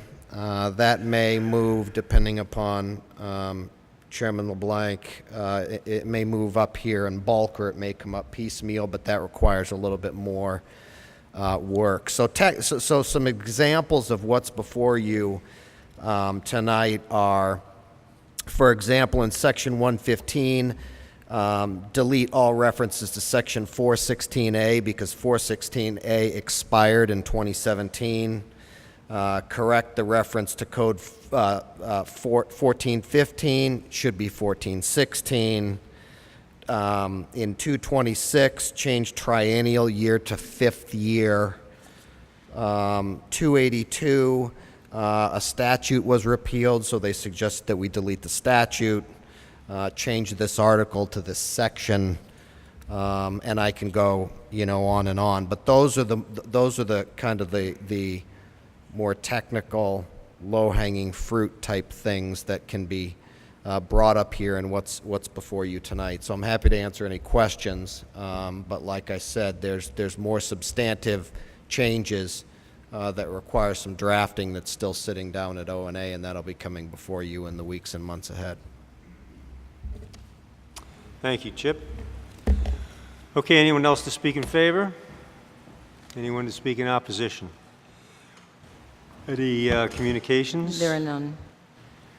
Any councilor questions as to the technical aspect of this? And I will, Councilor Holmgren?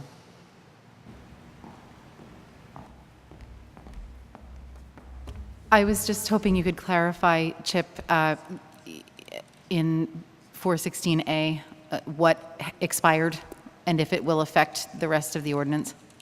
None of these are going to substantively affect the rest of the ordinance. I can, if you hold just one moment.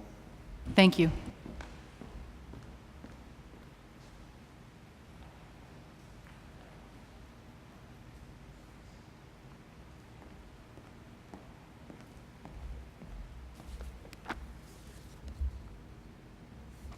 So that's under Section 115.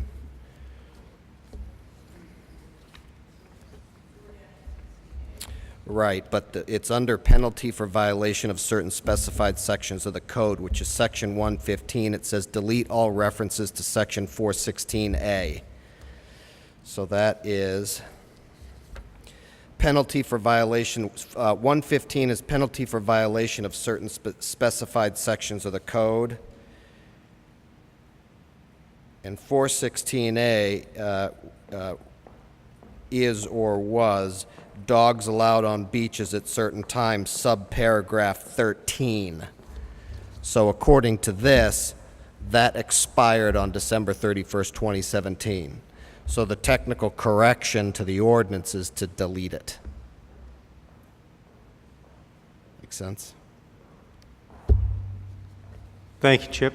Any other questions, councilors? I will close the public hearing and call for the committee report.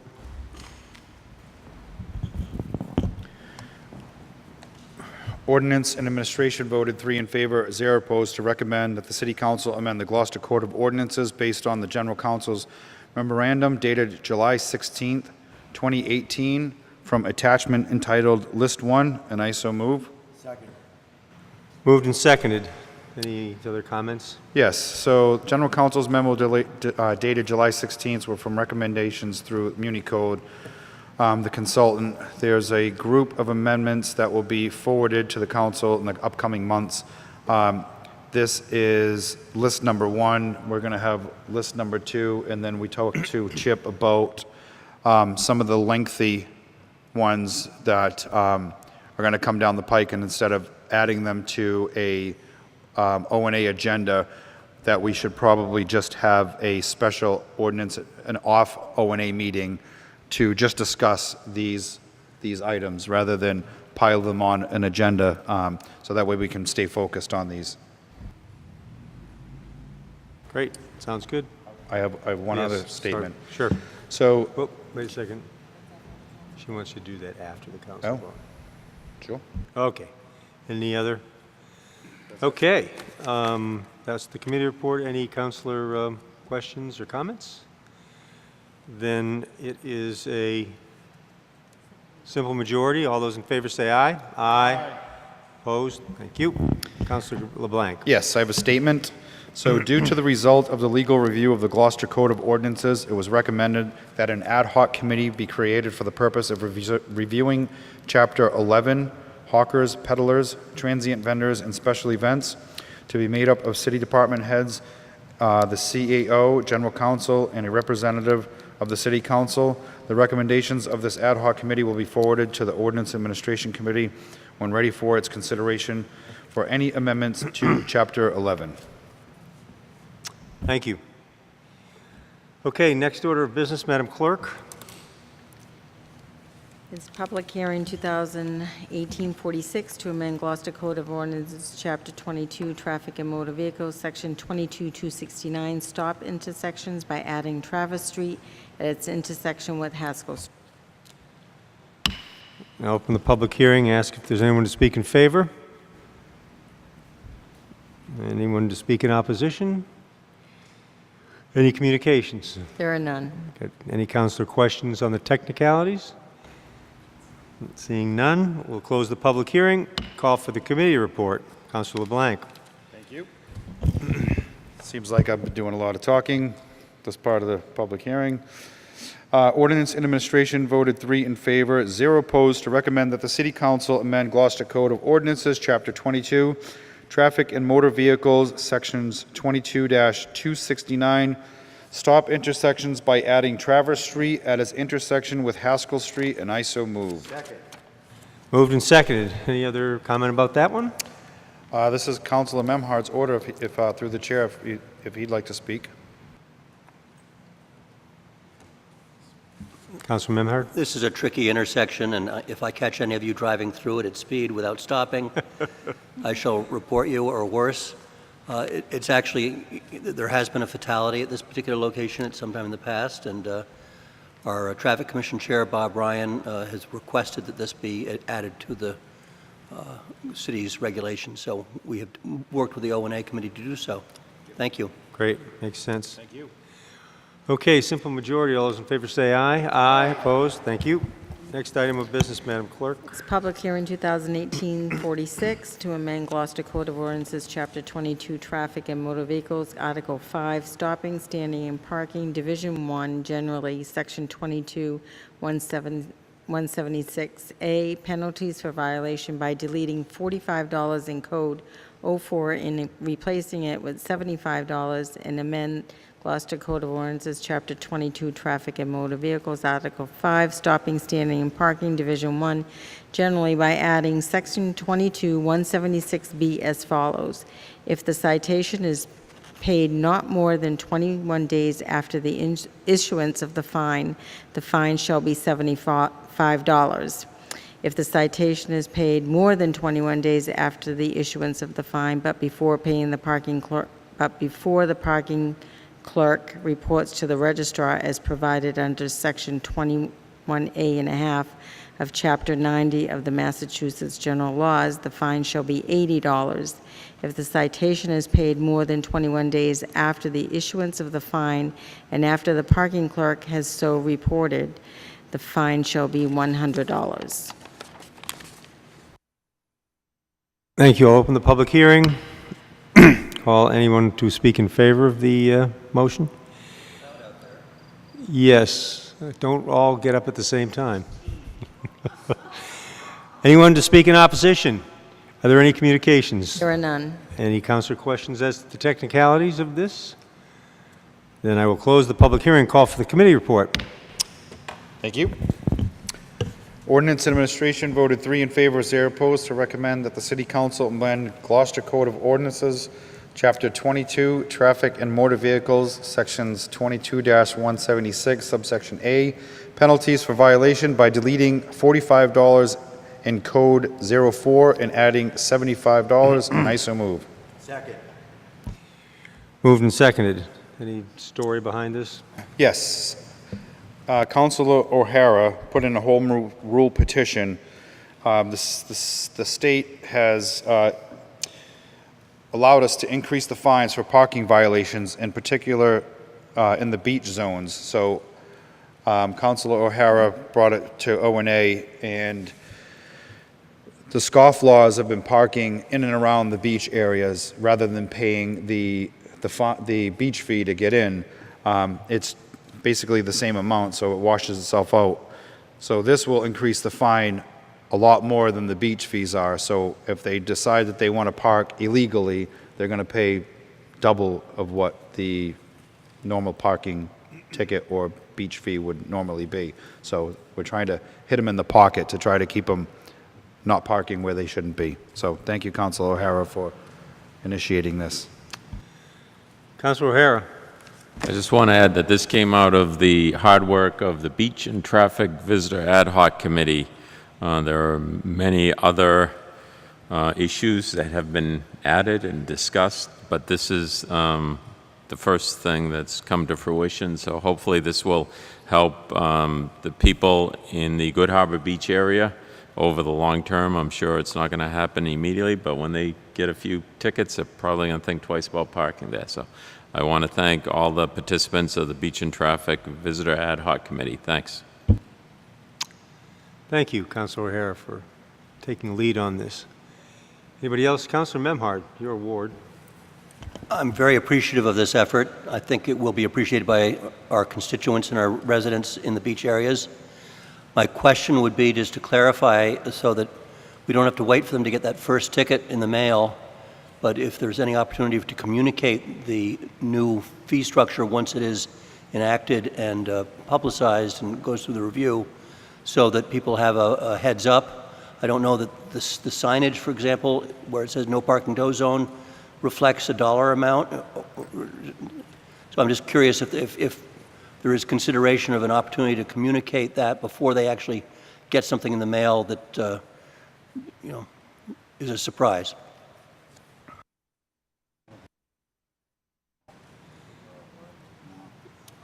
Yeah.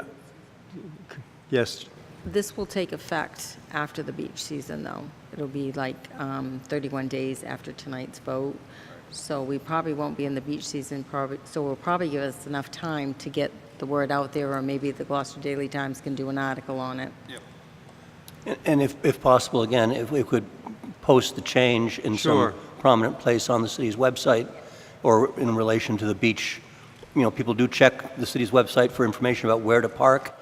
And as Councilor O'Hara said, this ties in with other recommendations that we hope to be implementing over time. But this is a wonderful first step to give some teeth to the neighborhood's rights to be able to park or not have people parking in their front yards. Thank you. Any other councilors? Councilor Nolan. Again, Jamie had thanked the Traffic Commission that they had put together in the ad hoc committee, and I would have done it for him as well. JD, who was here earlier, and Rick Dissett and Jeff Worthley and Jamie, they met almost every Friday, every other Friday. They came up with a lot of good suggestions, some things that haven't happened yet, which I hope would. And I'm very happy that this one did happen. It's going to make a difference not only for East Gloucester, because we do have beach zones all over Lanesville and Annisquam, Magnolia, and everywhere else where people tend to scoff off and take away from the added points of doing things right. But I do want to thank you again, Councilor O'Hara, because this one was really going to make a difference.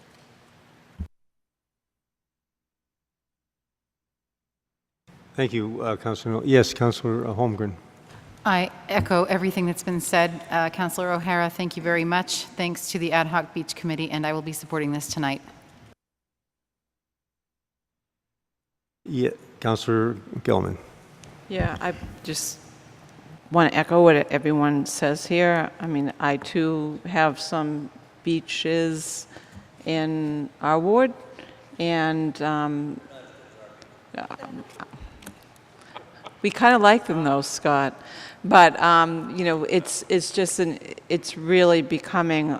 I mean, our whole community is just saturated right now with traffic. So the more we can do to get people to respect where it's okay to park and where it's not, and when it's not okay, that we mean business, that's awesome. And we had an example over the weekend where some people were, again, parking illegally close to the quarries, and they were speeding, and our neighborhood watch group connected with the police, And within an hour, the tallies trucks were there, and they were hauling those cars out, $170 for just the tow, and then tickets after that. So, I mean, we have to be strong, because these things are really being an inconvenience to our residents. So thank you, Councilor O'Hara. Anyone else? Yes, I will also echo that. Thank you, Councilor O'Hara. And these are the things, these are the building blocks for solving that bigger problem of the inundation of traffic that we have. But these are the things that really count, and they work too. So thank you. Okay, simple majority. Go ahead. There's two motions, right? We're going to vote on this one. It's been seconded. Oh, okay. Moved and seconded. All those in favor say aye. Aye. Opposed? Thank you. Next Item, one. we have ordinance and administration voted 3 in favor, 0 opposed, to recommend that the City Council amend Gloucester Code of Ordinances, Chapter 22, Traffic and Motor Vehicles, Article 5, Stopping, Standing, and Parking, Division 1, generally, Sections 22-176, subsection B, by adding to Section 22-176, subsection B as follows. If the citation is paid more than 21 days after the issuance of the fine shall be $75. If the citation is paid more than 21 days after the issuance of the fine, but before the parking clerk reports to the registrar as provided under sections 20A and a half of Chapter 90 of the Massachusetts General Laws, the fine shall be $80. If the citation is paid more than 21 days after the issuance of the fine that the parking clerk has so reported, the fine shall be $100. And I so move. Second. Moved and seconded. Any other comments? Oh, yeah, I'm just looking at that, and it looks funny. It's all 21 days. Shouldn't it be 22 days, or do we talk about that at O&A? Not, well, the first one is not more. Second one is more than. All right. It just looks funny to me.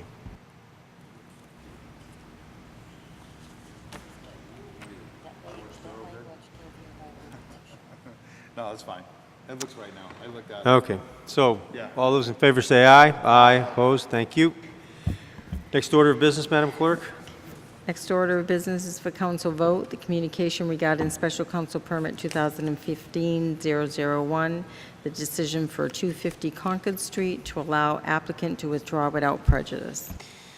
So this is the letter we received from the applicant for the cell tower in West Gloucester that we granted a special city council permit for in 2015, asking that advising us they will not be constructing the tower, and wishing to withdraw their application. And yes, well, Councilor Gilman. So I move that the City Council declares special council permit 2015-001, Concord Street, number 250, map 248, lot 13, GZO, section 513, personal wireless service facility null and void without prejudice. And I so move. Moved and seconded. You want to make your statement now? I think it's a simple vote, so thank you. I didn't get that. Okay, by this action the council will take, it is implied that if this special permit is declared null and void, any new tower applicant will have to start the special council permit procedure over. Are you all right with that? Oh, all right. Council, do you want, go ahead. It's already made. Go, wrap it up. Who was it? It was my script, but it's okay. Doesn't say who's supposed to say it. I don't care. It's been cool. said. Everybody's Roll call happy. vote. Let's have a roll call vote. Councilor LeBlanc. Yes. Councilor Lundberg. Yes. Councilor Memhard. Yeah. Councilor Nolan. Yes. Councilor O'Hara. Yes.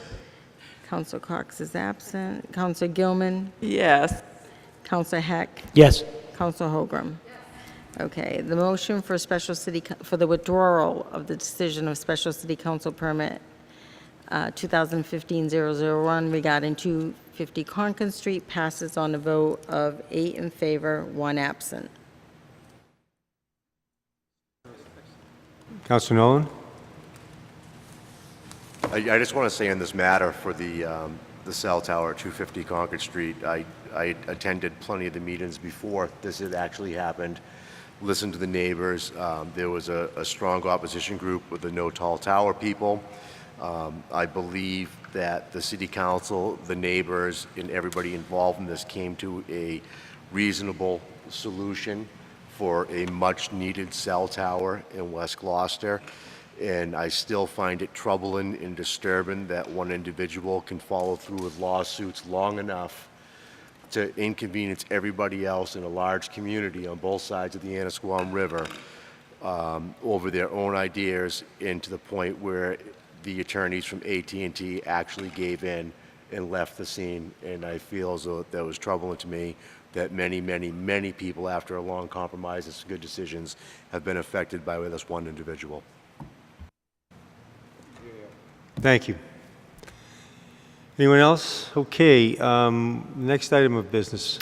Next item of business is the update of the Council on Aging Board by Council Representative Councilor Val Gilman. Councilor Gilman? Thank you. I'll be quick. So we have some Rose Baker updates. Carter Whitlock from the Clean Energy Board attended our monthly meeting last week and discussed with us some of the thoughts on how we can get seniors to be better prepared for the upcoming bag ban.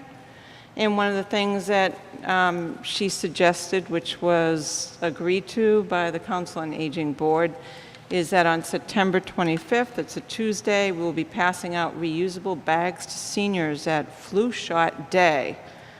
So Ken, as the ward counselor, if you're able to come over at lunch and pass out the boards, the bags, excuse me, that would be great. But so we're also just trying to think in general terms where we need to go to just kind of help some of our seniors that were struggling with this along. So if anyone has any suggestions, Clean Gloucester under Ainsley Smith's leadership is really willing to help us out. And they've got some new bags, as we saw in the consent agenda, that are out there, and so we're excited about that.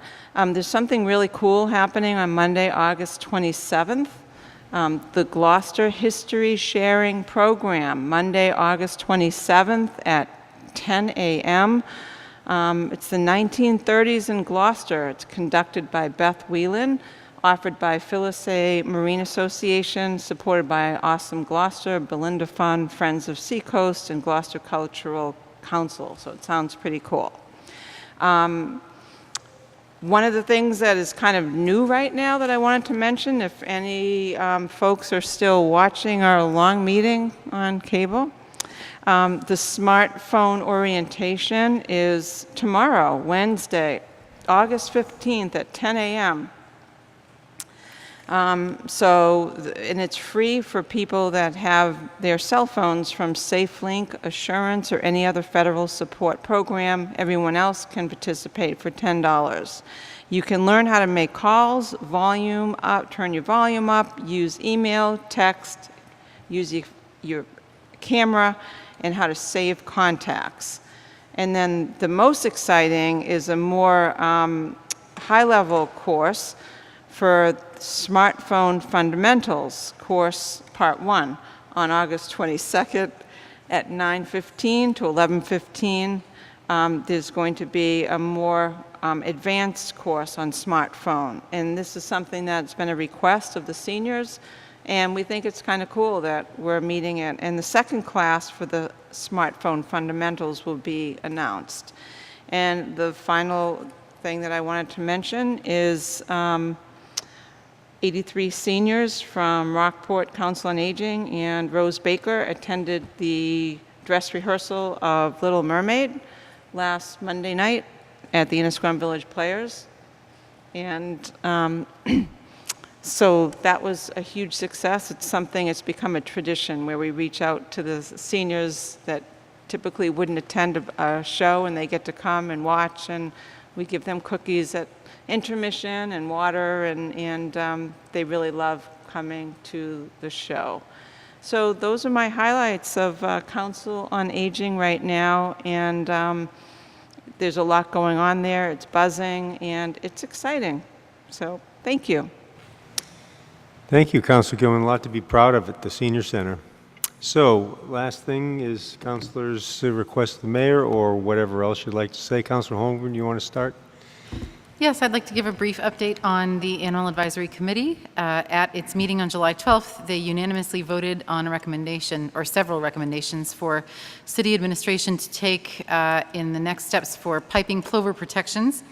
As the council liaison to the committee, I have met with city administration members to discuss these recommendations, which include enforcement, signage, ordinance changes, beach use, education, and monitoring. I anticipate we will meet again soon, and the plan is for the city to be ready for the plovers in 2019. The Animal Advisory Committee will next be meeting on August 23rd at 6:30 p.m. at the Sawyer Free Library Friend Room, and all are encouraged to attend. Thank you. Thank you, Councilor Memhard. I have two items of interest, one past, one future.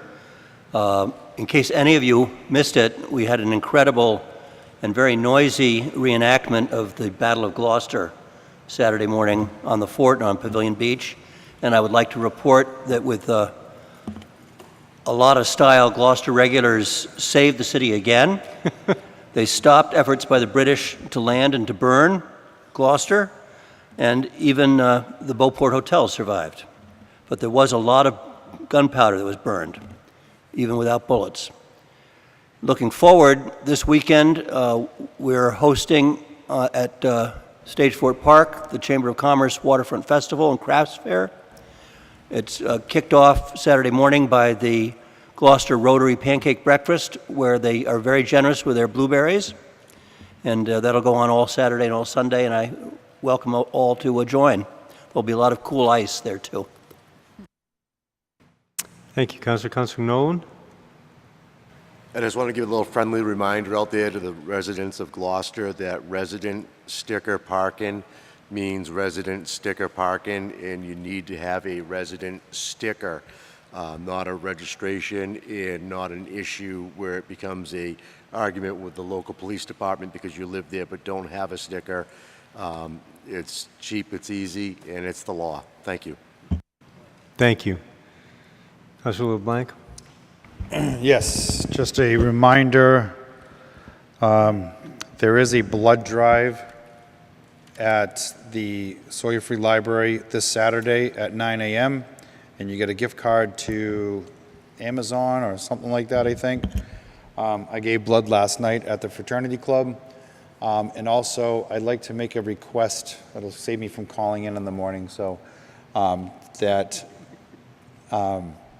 Babson Street be turned into resident-only parking, and also to remove a handicapped spot on Summer Street in front or in the vicinity of number 26. Thank you. Thank you. Councilor Hecht. A couple things. Thursday night, 5:30, ward meeting at the fort. Subject, parking. So if you're around at 5:30 on Thursday, you want to see some action, that's your place to be. Number two, had a nice 2-hour walk of Main Street with Mike Hale today, the DPW. Thank you, Mike. And we went and covered every inch of Main Street and talked about other subjects, and there will be a continuous improvement plan in the works, and so look for a much improved Main Street. 3, I'm working to set up a ward meeting to discuss security cameras at Burnham's Field. Had a good meeting with the administration, et cetera, and that is the next step in that. I think they're sorely needed. 4, tomorrow evening, I'm meeting with the Committee for the Arts to discuss the arts plan for downtown Gloucester. They're very receptive to that, and hopefully we make some headway. 5, I set up a tourism commission meeting for Friday, but was told that I'm really not the guy that's supposed to call meetings. I'm really the person that's supposed to be a liaison. So Jill Cahill, who can't make it Friday, is going to reschedule, and then I'm hopefully going to fire that up. And it's been a lot of research to figure out what Discover Gloucester does, what the Chamber does, what the Tourism Commission does, what the DDC does, what Joe Stalino's group does. And I think I have a pretty good handle on who's doing what now. So we're going to put some punch into the Tourism Commission, and we're going to come together to a point and get some things done. Thank you. Where is your meeting, Ken, Thursday? You said the fort, but where on the fort? Go ahead. Oh, you can say the names? The meeting's going to be at the playground. Which playground? The Fort Playground. Can you say their names? No, I can't. I'm working on it. Jimilero Shimataro. Oh, Jesus. Okay, I'll work on it. Councilor It's at the Gilman? back. So I have a request to the mayor and possibly to our council president. I'd like to have a presentation or an update of the citizens' request right now of updating our city charter for 2020. I've been hearing from people on the street that there's a good conversation about that, and I think it would just be helpful for the council to understand what the process is just from a high-level procedural standpoint, because it's important. I know a lot of us have issues with the charter that we've discussed in the past, and we're getting close to 2020, and it would just be helpful for us to just understand. It can be a written document, it can be a brief conversation at a council meeting and presentation, but I think that that would be really, really helpful.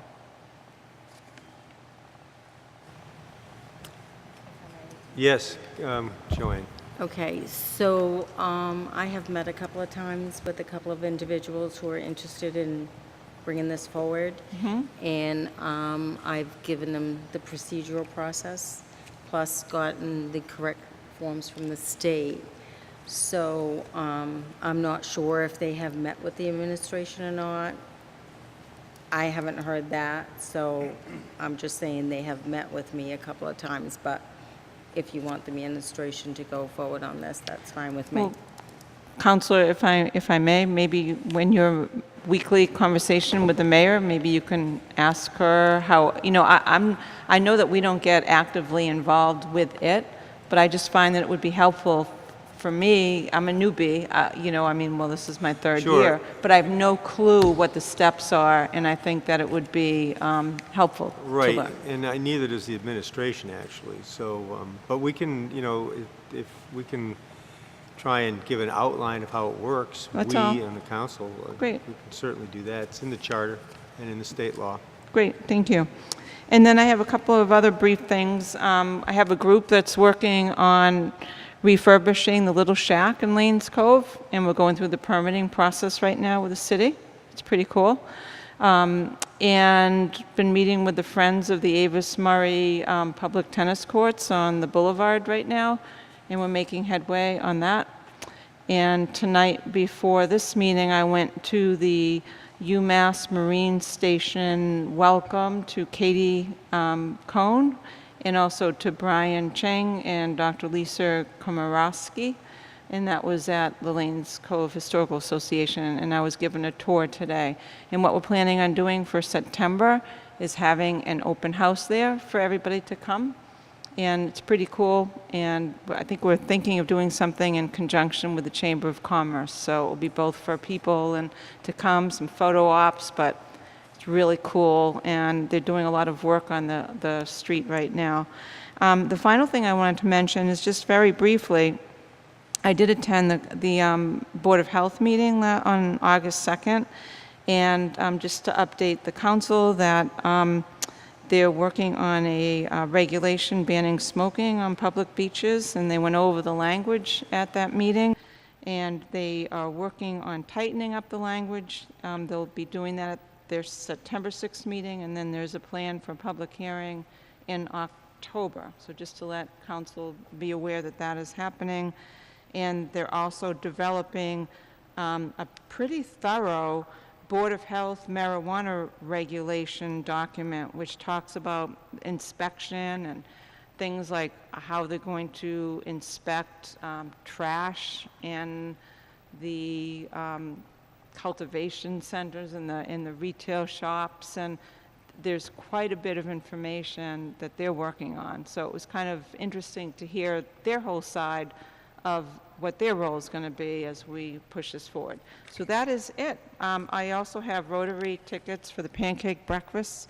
I have to sell these because I'm on the Council of Aging board. So if anybody wants to buy one from me, I'll discount you $1. I'll give them to you for $7 instead of $8, and I'll pay that extra. I'll make that extra $1. So anyway, thank you. Sorry, I'm got a lot to say. Councilor O'Hara. Thank you. I just want to piggyback on what Council Memhard said pertaining to the Battle of Gloucester. I want to thank David Nunes, who I think was definitely the person who was instrumental in making it happen. I want to thank his recreators and the city, DPW, police, fire, Harbor Master, and the U.S. Coast Guard for helping in making it a safe day. It was certainly very, very interesting, and I heard rumors that that was just the warm-up for the, in 5 years, the 400, they'll do it bigger and better. I truly want to thank my colleagues who clearly working so hard to help our constituents.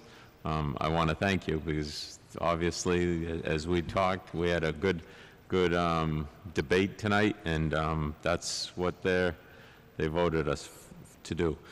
Just a friendly reminder to the DPW, if we could look at striping the crosswalks throughout the city, the high traffic areas. Some of them are not even visible, so it's for the benefit of those people who are crossing and also the drivers, so that they can see that that's a legal spot for them to yield. Also, and I know this is another friendly reminder to our DPW, they're doing such a wonderful job. If they could possibly send a scout out, there are a lot of dead limbs that are over roadways that obviously we're looking at warm weather, but soon we'll be looking at snow, and those limbs will end up coming down, so it might be beneficial for us to cut back those limbs, and those exist throughout the city. So again, I thank the DPW and the administration for addressing all these concerns of myself and fellow constituents. Thank you. Thank you, and I'll just end with at our next meeting, Chip Payson and Mike Hale will make a presentation to us on the whole public road, private road issue. And they have asked that if any counselors have specific questions that they don't already know the answer to please ask them so they can incorporate them into their presentation. It will be a presentation, not a public hearing. So if you have constituents who have questions, please get them from your constituent and put them into the mix so that we can get them answered. Happy birthday to the mayor. Happy birthday to the mayor. And a motion to adjourn? Second.